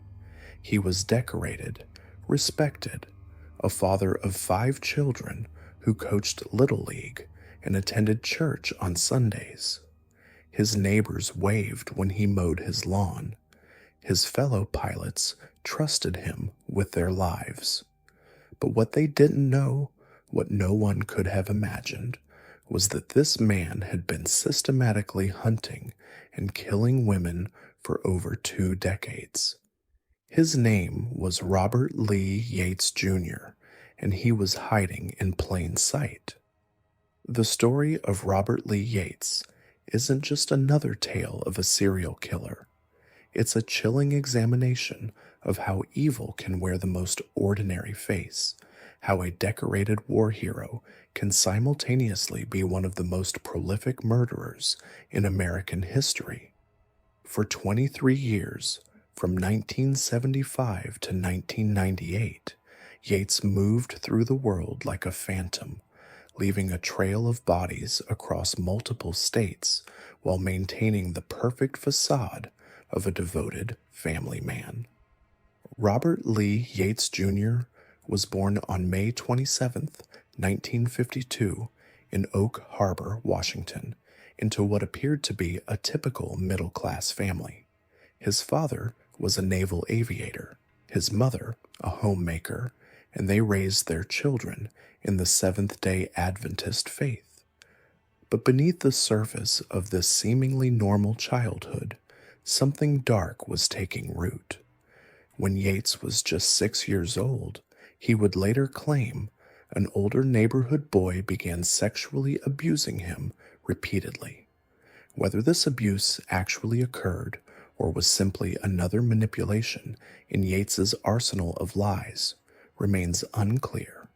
But what is certain is that by his teenage years, something inside him had already begun to fracture.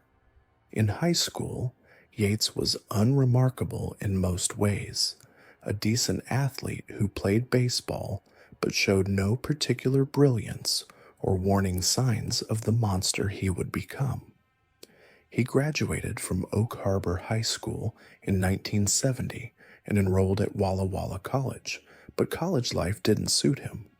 He dropped out after 2 years, married a woman named Shirley Nylander, and began searching for his place in the world.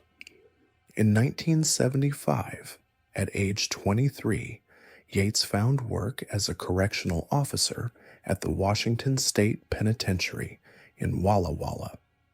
It was a job that would prove prophetic, placing him in daily contact with violent criminals and giving him an intimate understanding of how the justice system worked.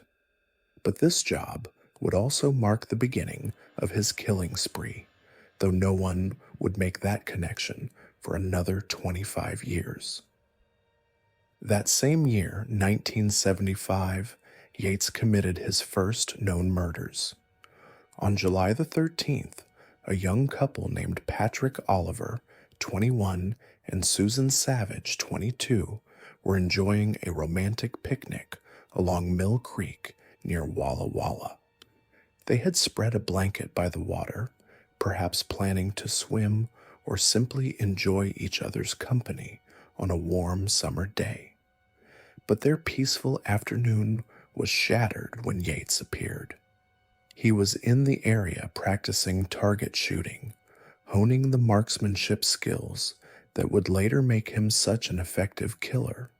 When he saw the couple, something triggered inside him. Perhaps it was opportunity. Perhaps it was the twisted fulfillment of a dark fantasy he'd been nurturing. Whatever the reason, he approached them and opened fire. Yates shot Patrick 3 times in the head, execution style. Then he turned the gun on Susan, firing twice into her skull. After they were dead, he dragged their bodies into the brush and covered them, attempting to hide the evidence of his crimes. But their remains were discovered just days later, and the case became a local sensation. Police had no suspects, no motive, no leads. The young couple's families were devastated, left with nothing but questions that would haunt them for decades. For Yates, however, the murders seemed to awaken something dormant.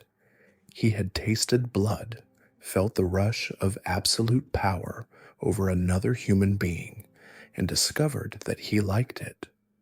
But he was also smart enough to recognize that he couldn't continue killing randomly without eventually getting caught.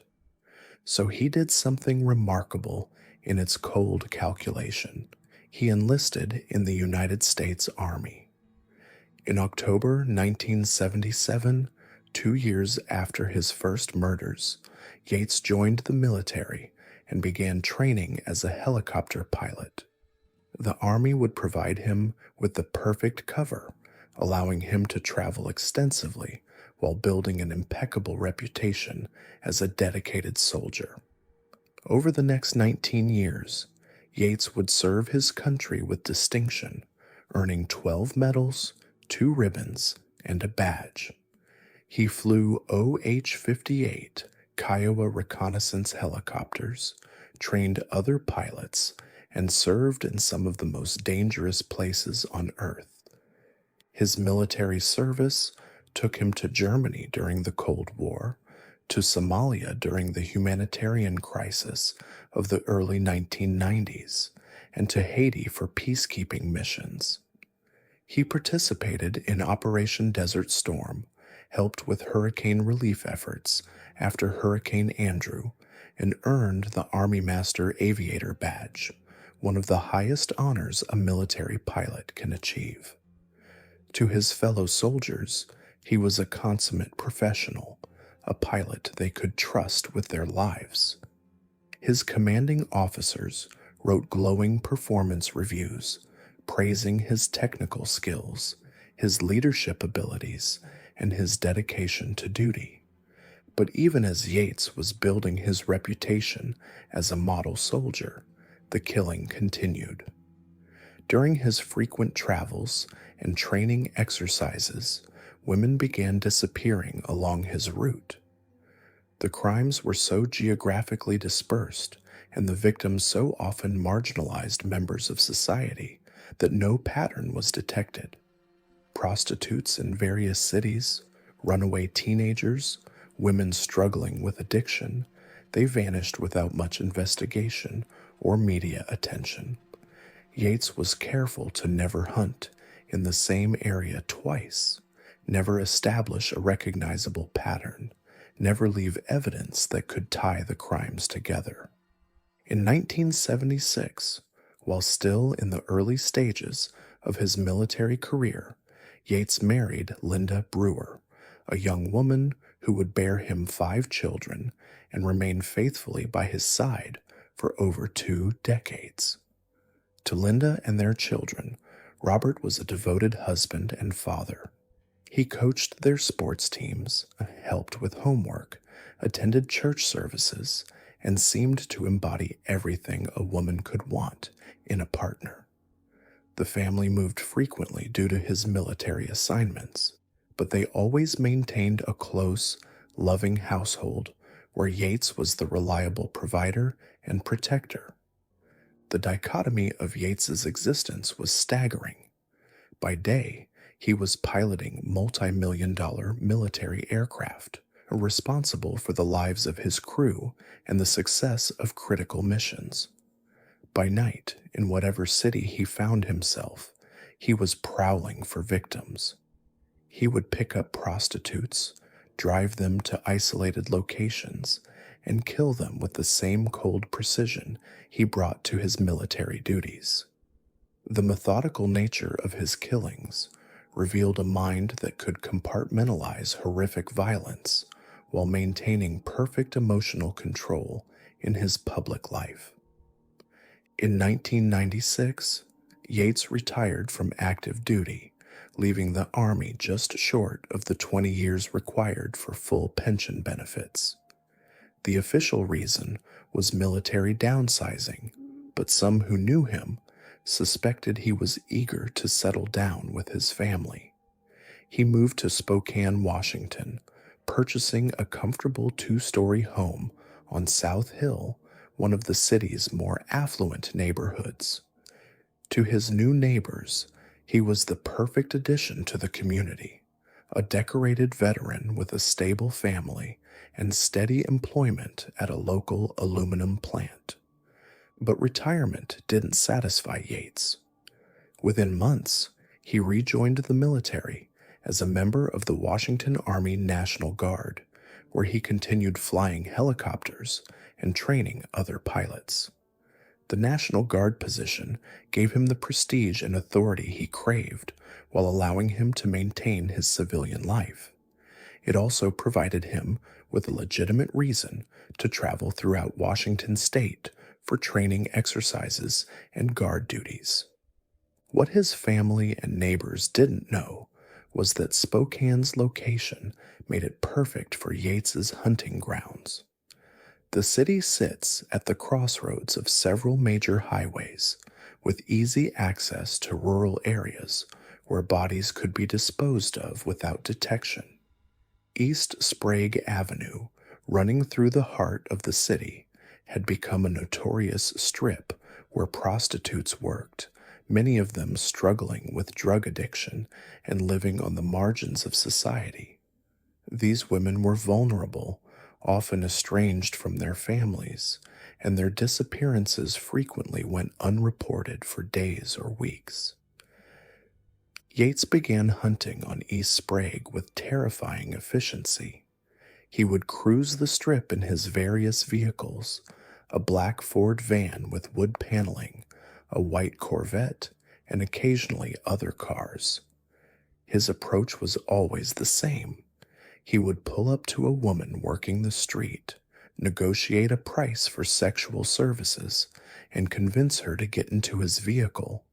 Once she was inside, she was trapped. The women Yates targeted were not random victims, but carefully chosen prey. They were typically in their 20s and 30s, struggling with drug addiction, estranged from their families, and working in a profession that put them at constant risk. Many had children they were trying to support, dreams they were trying to fund, or simply addictions they were trying to feed. Their names were Jennifer Joseph, Darla Scott, Melinda Mercer, Sean Johnson, Laurel Wason, Sean McClenahan, Sonny Oster, Linda Mabin, Sherry Palmer, and many others. Each had a story, a life that mattered, hopes and fears, and people who loved them. Yates's method was always the same. He would solicit them for prostitution, drive them to an isolated location, often under the pretense of finding a private place for the sexual encounter. Once there, he would sexually assault them and then execute them with a gunshot to the head. He favored a .25 caliber Raven pistol, a small, easily concealed weapon that he fired with the marksmanship precision he had honed in the military. After killing them, he would cover their faces with plastic bags, a signature that would later help investigators link the crimes together. The disposal of the bodies revealed Yates's tactical thinking. He would dump them in rural areas outside Spokane, along dirt roads, and in vacant fields where they might not be discovered for weeks or months. The remote locations made it difficult for investigators to establish timelines or gather physical evidence. By the time the bodies were found, weather and wildlife had often compromised the crime scenes. But Yates wasn't content with simply killing and disposing of his victims. He took trophies from them, personal items that he kept as souvenirs of his murders. These trophies served as reminders of his power, physical evidence of the lives he had taken and the control he had exercised. He also began displaying a chilling arrogance, sometimes returning to dump sites to check on the bodies, or even to move them to different locations. One of the most disturbing aspects of Yates's crimes was revealed after his arrest. He had buried the body of one victim, Melody Murfin, directly beneath his bedroom window. While his wife and children slept just feet above, the decomposing remains of a murdered woman lay in their front yard. The psychological implications of this act are staggering, suggesting a level of psychopathy that allowed Yates to live with constant reminders of his violence while maintaining the facade of a loving family man. Between 1996 and 1998, the bodies began accumulating at an alarming rate. In August 1997, the remains of 16-year-old Jennifer Joseph were discovered in an advanced state of decomposition. In November, Darla Scott's body was found buried in a shallow grave. December brought the discovery of multiple victims: Melinda Mercer, Sean Johnson, Laurel Wason, and Sean McClenahan, all killed with the same methodical precision. The Spokane Police Department formed a task force to investigate what they now recognized as the work of a serial killer.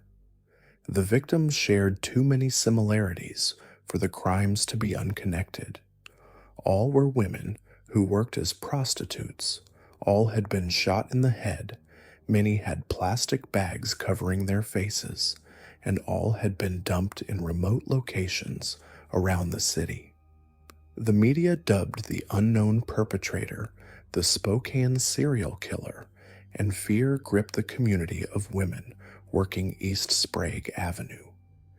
Investigators had DNA evidence linking the crimes, but no suspects. The killer was careful, methodical, and seemingly invisible. He left no witnesses, no fingerprints on the murder weapons, and no discernible pattern beyond the basic victimology. The task force interviewed hundreds of potential suspects, followed thousands of leads, and came up empty time and again. The break in the case came from an unexpected source, a survivor. On August 1st, 1998, a 32-year-old prostitute named Kristen Smith was picked up by a man in a black van near a beauty supply store on East Sprague. Suspicious of the recent murders, she asked him if he was the psycho killer. The man assured her he wasn't, explaining that he was a helicopter pilot with the National Guard and had 5 children. Smith's description of the encounter would later prove crucial. He was about 50 years old, 5 feet 10 inches tall, with sandy blonde hair and a calm, almost gentle demeanor. After negotiating a price for oral sex, the man drove Smith to a secluded location. But when Smith began performing the act, the man became enraged by his inability to maintain an erection. In a sudden explosion of violence, he struck her in the head with such force that she lost consciousness. When she awoke, she was bleeding profusely and realized she had been shot.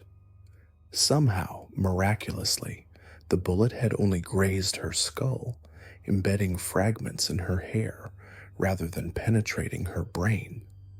Smith managed to escape and seek medical attention, filing a police report about the assault.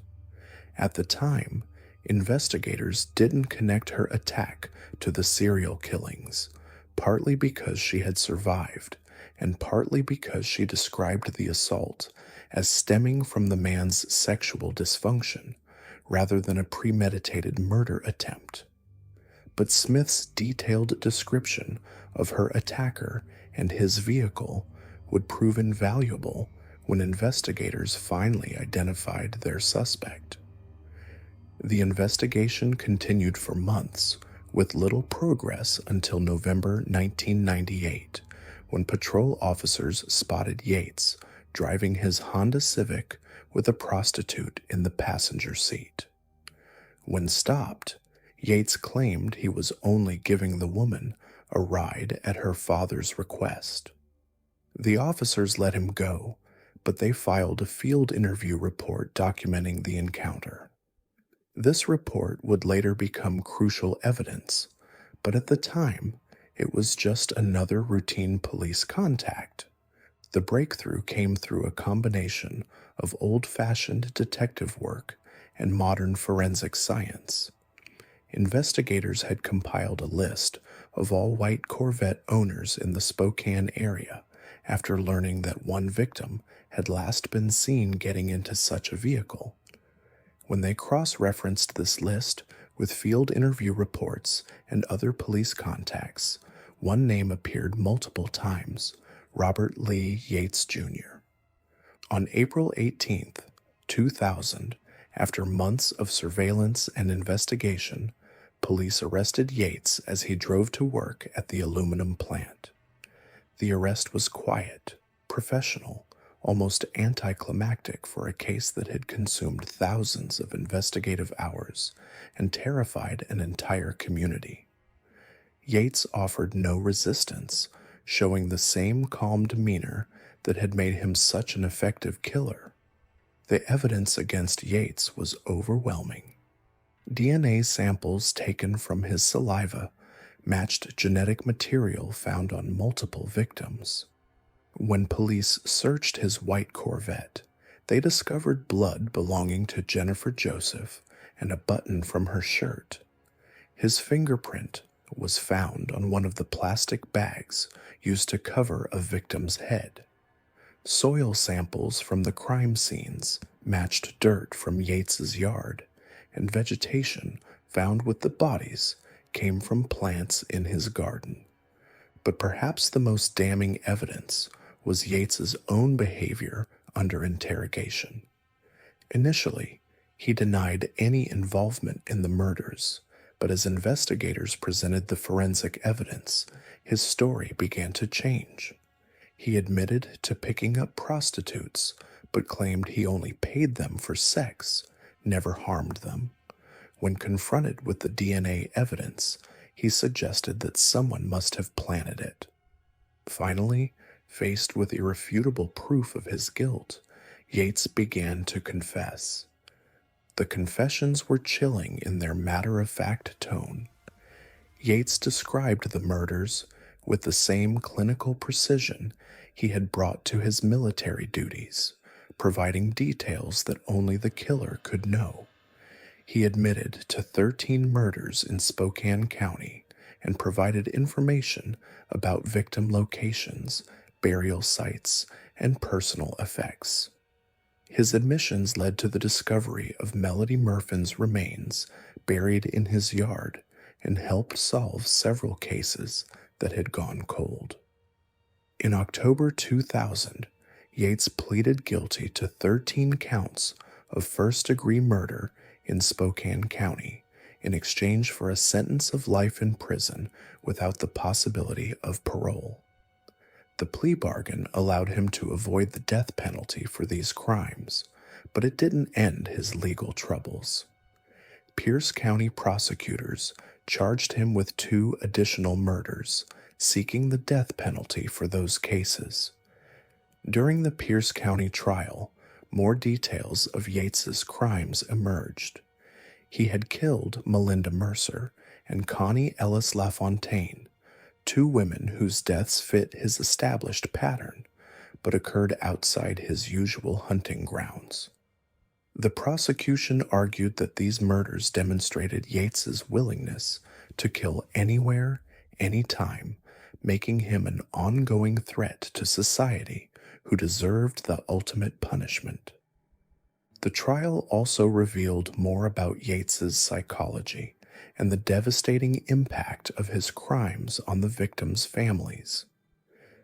Testimony described women who had been struggling to overcome addiction, to care for their children, to build better lives despite their circumstances. Each had been someone's daughter, sister, mother, friend. Their deaths had rippled outward, destroying families and communities, leaving wounds that would never fully heal. In September 2002, Yates was convicted of the Pierce County murders and sentenced to death by lethal injection. The sentence was later appealed, but the Washington State Supreme Court upheld the conviction and death sentence in 2007. However, Yates's execution was complicated by Governor Jay Inslee's moratorium on the death penalty in Washington state and the eventual abolition of capital punishment by the state legislature. The full scope of Yates's crimes may never be known. While he was officially linked to 16 murders, investigators believe the actual number could be much higher. His military service had taken him to dozens of countries and hundreds of locations over nearly 2 decades. The FBI coordinated with law enforcement agencies in 11 states and 2 countries, trying to connect Yates to unsolved murders along his travel routes. Some cases showed promising similarities, but the passage of time and limited evidence made definitive connections difficult. What makes Robert Lee Yates particularly terrifying isn't just the number of people he killed or the calculating way he did it. It's how completely he was able to compartmentalize his life, maintaining 2 entirely separate identities that never seemed to bleed into each other. To his family, his fellow soldiers, his neighbors, and his community, he was everything a man should be: a decorated veteran, a loving husband and father, a reliable neighbor, a skilled professional. But beneath this carefully constructed facade lurked a predator of extraordinary cunning and complete ruthlessness. Yates represents the most frightening kind of serial killer, the one who hides in plain sight, who earns our trust and respect while systematically destroying lives. His story serves as a chilling reminder that evil doesn't always announce itself with obvious warning signs. Sometimes it wears a uniform, coaches Little League, and says grace at the dinner table. Sometimes the monster is the man we least suspect, the one we invite into our communities and our lives without a second thought. Today, Robert Lee Yates sits in a maximum security cell at the Washington State Penitentiary, where he will spend the rest of his life. He's become an old man now, his dark hair turned gray, his military bearing softened by years of confinement. He rarely grants interviews and has shown little remorse for his crimes. To him, the women he killed seem to have been nothing more than objects, temporary obstacles to whatever twisted satisfaction he derived from their deaths. The families of his victims continue to grieve, to struggle with questions that will never be fully answered. Why did he choose their daughters, their sisters, their mothers? What twisted psychology drove a decorated war hero to become one of America's most prolific serial killers? How many other victims are out there, their cases unsolved, their families still waiting for answers? Perhaps the most disturbing question of all is this: how many other Robert Lee Yates are out there, living among us, wearing the masks of respectability while harboring unimaginable darkness? His story proves that evil can be patient, careful, and utterly convincing in its disguise. It reminds us that sometimes the most dangerous predators are the ones we never see coming, the ones who earn our trust before they destroy our lives. On a quiet Saturday morning in April 2018, neighbors in the suburban Sacramento community of Citrus Heights watched as police cars surrounded a modest ranch-style house on Canyon Oak Drive. They had no idea they were witnessing the end of one of the most elusive criminal careers in American history. Inside that house lived a 72-year-old grandfather, a man who tended his roses, grumbled about neighborhood dogs, and seemed like every other retiree in the subdivision. But Joseph James DeAngelo was harboring a secret that had terrorized California for over a decade, a secret so dark that even seasoned investigators would struggle to comprehend its full scope. For more than 40 years, DeAngelo had lived among his victims and their families, shopping in the same stores, driving the same roads, existing in plain sight while carrying the weight of unthinkable crimes. He wasn't the shadowy figure that people imagined when they thought of the Golden State Killer. He was something far more terrifying, ordinary. Joseph James DeAngelo Jr. was born on November 8, 1945, in Bath, New York, into what appeared to be a typical middle-class military family. His father was an Army sergeant, and the family moved frequently during his early years, bouncing between bases before eventually settling in California. On the surface, there was little to suggest the monster that would later emerge. He was a quiet child, unremarkable in most ways, the kind of boy who blended into crowds and left few lasting impressions on those around him. But beneath that ordinary exterior, something was already taking shape. Family members would later recall disturbing incidents from his youth, acts of vandalism, petty theft, and cruelty to animals. His sister Rebecca would eventually allege that their father was abusive, creating an atmosphere of fear and violence in the household. Perhaps most significantly, DeAngelo's nephew claimed that as a young child, Joseph witnessed the rape of his sister Constance by two men in a warehouse in Germany. Whether this traumatic event was real or imagined, it seemed to plant seeds of darkness that would take decades to fully bloom. As a teenager, DeAngelo was drawn to law enforcement, perhaps seeing in it both structure and power. After graduating high school, he enlisted in the Navy and served during the Vietnam War as a damage control specialist. When he returned to civilian life, he pursued a degree in criminal justice at California State University, Sacramento. He seemed to be following a conventional path, the kind of young man who might become a pillar of his community. In 1970, D'Angelo became engaged to Bonnie Colwell, a relationship that those who knew him described as serious and committed. But when Bonnie broke off the engagement in 1971, something inside Joseph seemed to fracture. According to Bonnie, he showed up outside her bedroom window with a gun, trying to force her to take him back. It was a glimpse of the rage and entitlement that would later define his crimes, a warning sign that went unheeded. In 1973, D'Angelo achieved his goal of becoming a police officer, joining the force in Exeter, California, a small farming community in the Central Valley. To his fellow officers and the citizens he served, he appeared dedicated and professional. But even then, there were troubling signs. He had a quick temper, was obsessive about details, and seemed to take unusual pleasure in the power his badge provided. What nobody realized was that Joseph D'Angelo was already living a double life.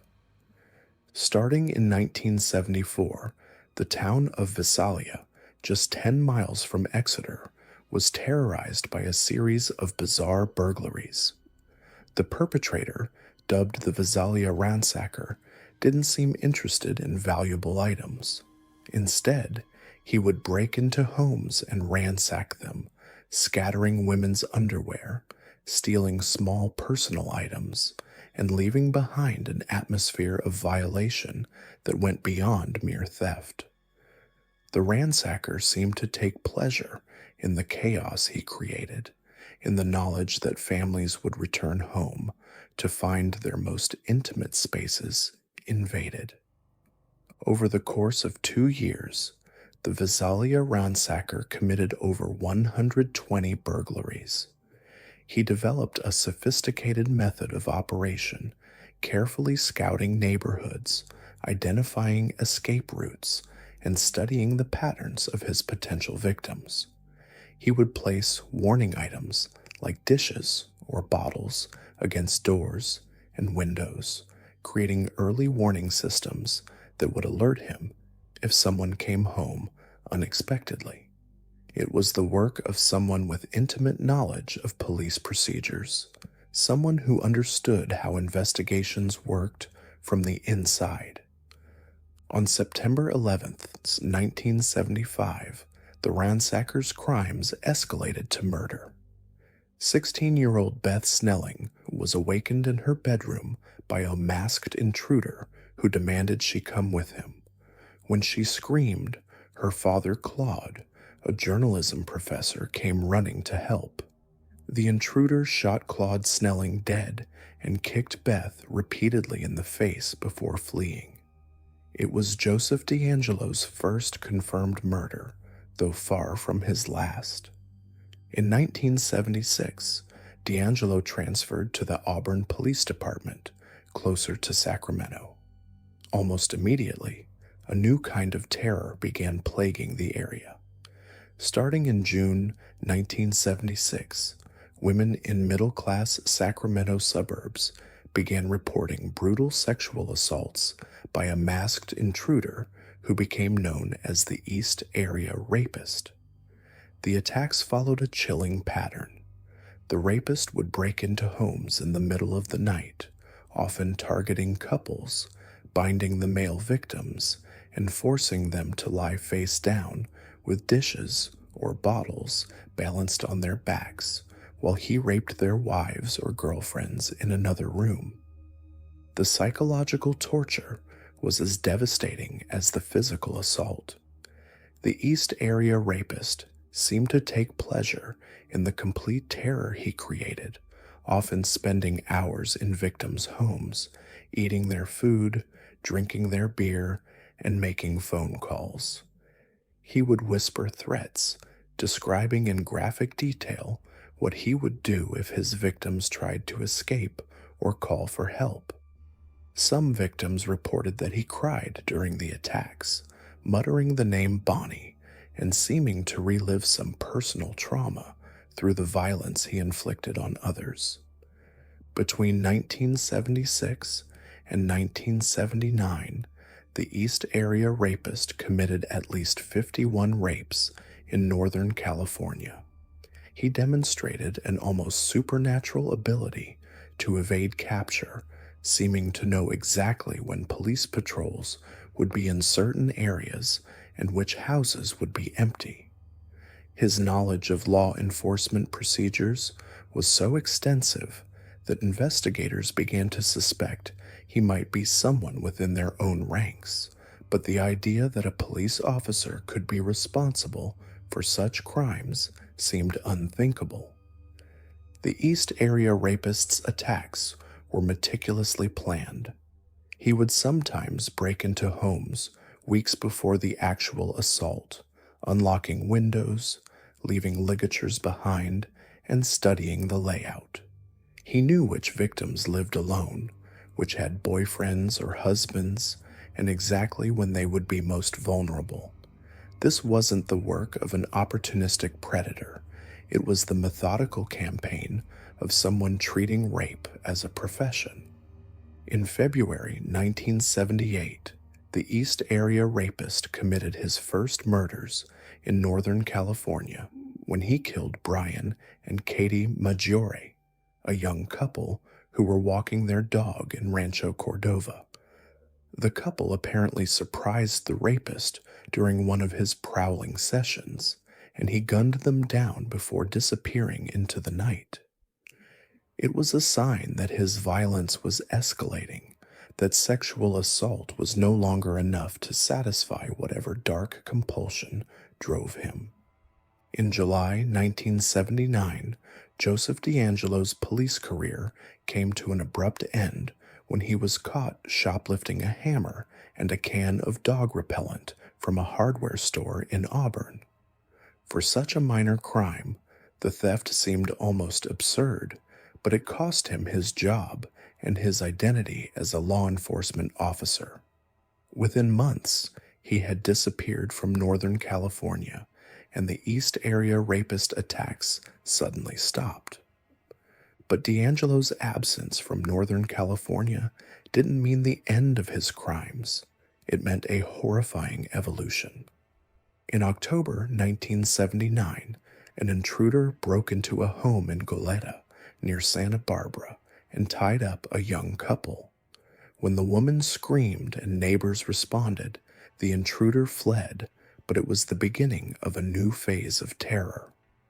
Over the next 7 years, this new predator, initially called the original Night Stalker, would kill at least 10 people in Southern California. The original Night Stalker's crimes were even more brutal than those of the East Area Rapist. On December 30th, 1979, Dr. Robert Offerman and his girlfriend Deborah Manning were found shot to death in Offerman's Goleta condominium. The killer had bound them with the same distinctive diamond knots that the East Area Rapist had used, but this time, instead of leaving living victims, he had executed them both. The murders continued with terrifying regularity. In March 1980, Lyman and Charlene Smith were bludgeoned to death in their Ventura home. In August, Keith and Patrice Harrington, newlyweds who had been attacked in their Dana Point home, were found beaten to death. Each crime scene bore the same hallmarks: meticulous planning, extreme violence, and a complete disregard for human life. The original Night Stalker seemed to take pleasure in the terror he created, not just in his immediate victims, but in entire communities. Southern California neighborhoods that had once felt safe became armed camps, with residents installing elaborate security systems and organizing neighborhood watch groups. The killer's ability to strike anywhere, at any time, created an atmosphere of pervasive fear. One of the most chilling aspects of these crimes was their randomness. The original Night Stalker didn't seem to have any connection to his victims. They were simply unlucky enough to be in the wrong place when he decided to kill. Lyman Smith was a tax attorney, Charlene was an interior decorator, Keith Harrington worked for the phone company, and Patrice was a physical therapist. They were ordinary people living ordinary lives until Joseph D'Angelo decided their lives should end. The murders continued sporadically through the early 1980s. In February 1981, the killer murdered Manuela Vithun in her Irvine home while her husband was hospitalized. In July 1981, he killed Sherry Domingo and Gregory Sanchez in Goleta. Then, for 5 years, the attacks stopped completely.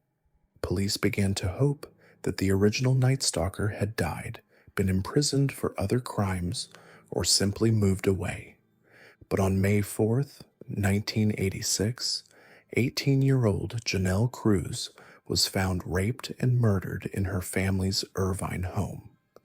The attack bore all the hallmarks of the original Night Stalker, and DNA would later confirm it was his work. It would be Joseph D'Angelo's final known murder, the end of a 12-year killing spree that had claimed at least 13 lives and traumatized hundreds of others. After 1986, D'Angelo seemed to vanish completely from the criminal landscape. He had taken a job as a mechanic at a Save Mart distribution center, work that was far beneath his intelligence and education, but which provided him with steady income and relative anonymity. He married, had 3 daughters, and settled into what appeared to be a normal suburban life. His neighbors knew him as a quiet, somewhat grumpy man who was obsessive about his lawn and occasionally volatile when angry, but nobody suspected the monster that lived among them. For more than 30 years, Joseph D'Angelo lived in plain sight. He worked his mechanic job, raised his family, and maintained the facade of ordinary suburban respectability. Meanwhile, investigators across California continued searching for the Golden State Killer, a name coined by true crime writer Michelle McNamara to encompass all the crimes they now suspected were committed by one person. The breakthrough came through advances in genetic genealogy, a technique that uses DNA evidence to identify suspects through their family members. In late 2017, investigators uploaded the Golden State Killer's DNA profile to a public genealogy database and identified distant relatives of the suspect. Through painstaking research, they narrowed down the family tree until they identified Joseph James D'Angelo as a person of interest. On April 18, 2018, investigators collected DNA samples from D'Angelo's car door handle and from tissues in his garbage. The samples matched DNA found at multiple Golden State Killer crime scenes. On April 24, 2018, 43 years after his first confirmed murder, Joseph James D'Angelo was arrested at his home in Citrus Heights. The arrest shocked everyone who knew him. Neighbors described a man who seemed like any other retiree, someone who complained about neighborhood kids and seemed more concerned with his roses than with anything sinister. His adult daughters, who had no idea about their father's crimes, were devastated. The man they had known as a father bore no resemblance to the monster described in police reports. During his interrogation, D'Angelo showed little emotion. When left alone in the interview room, he was recorded talking to himself seemingly addressing an alternate personality. "I didn't have the strength to push him out," he said. "He made me. He went with me. It was like in my head, he's a part of me. I didn't want to do those things. I pushed Jerry out and had a happy life." It was a glimpse into the fractured psyche of a man who had lived a double life for decades. On June 29th, 2020, D'Angelo entered guilty pleas to 13 counts of first-degree murder and 13 counts of kidnapping. As part of the plea agreement, he also admitted to dozens of rapes and other crimes that could no longer be prosecuted due to statutes of limitations. In total, he confessed to 161 crimes involving 48 victims. The sentencing hearings in August 2020 provided an opportunity for survivors and family members to confront D'Angelo directly. Victim after victim stood before him, describing the decades of fear, therapy, and shattered trust that had resulted from his crimes. Some had never married because they couldn't bear to be touched. Others had moved constantly, never feeling safe in any home. The psychological damage he had inflicted extended far beyond the immediate physical violence. When D'Angelo was finally given the opportunity to speak, he rose from his wheelchair and said simply, "I've listened to all your statements, each one of them, and I am truly sorry to everyone I have hurt." It was a brief acknowledgement that seemed inadequate given the scope of his crimes, but it was the closest thing to an explanation his victims would ever receive. Joseph James D'Angelo was sentenced to multiple life terms without the possibility of parole. He is currently incarcerated in California State Prison, Corcoran, where he will spend the remainder of his life. At 78 years old, he is unlikely to live long enough to see freedom again, though that brings little comfort to the families whose lives he destroyed. The Golden State Killer case represents something uniquely terrifying in the annals of American crime, the complete ordinariness of evil. D'Angelo wasn't a wild-eyed maniac or an obvious predator. He was a police officer, a father, a neighbor who might complain about your dog or offer to help with your groceries. His ability to maintain a facade of normalcy while committing some of the most heinous crimes in California history challenges our most basic assumptions about how we identify dangerous people. Perhaps most disturbing is the realization that D'Angelo's crimes were enabled by his position within the very system meant to protect society from people like him. His knowledge of police procedures, his access to information, and his understanding of how investigations worked gave him advantages that most criminals could never possess. He used the tools of law enforcement not to serve and protect, but to hunt and destroy. The psychological profile of Joseph D'Angelo defies easy categorization. He wasn't driven by financial gain, wasn't seeking fame or recognition, and didn't appear to be motivated by any ideology. Instead, he seemed compelled by a need to dominate and control, to create fear and suffering for its own sake. His victims were chosen not for who they were, but for what they represented, opportunities to exercise power over the helpless.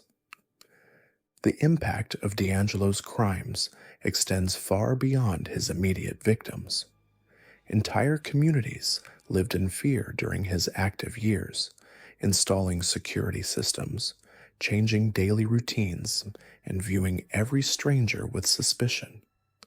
The psychological terrorism he created affected thousands of people who never directly encountered him, but who had to live with the knowledge that such a predator was loose in their communities. Today, Joseph James D'Angelo remains one of the most prolific serial offenders in American history. His case serves as a chilling reminder that evil can hide behind the most ordinary facades, that the people we trust most may harbor the darkest secrets, and that the true monsters of our world are not the ones who look like monsters, but the ones who look exactly like us.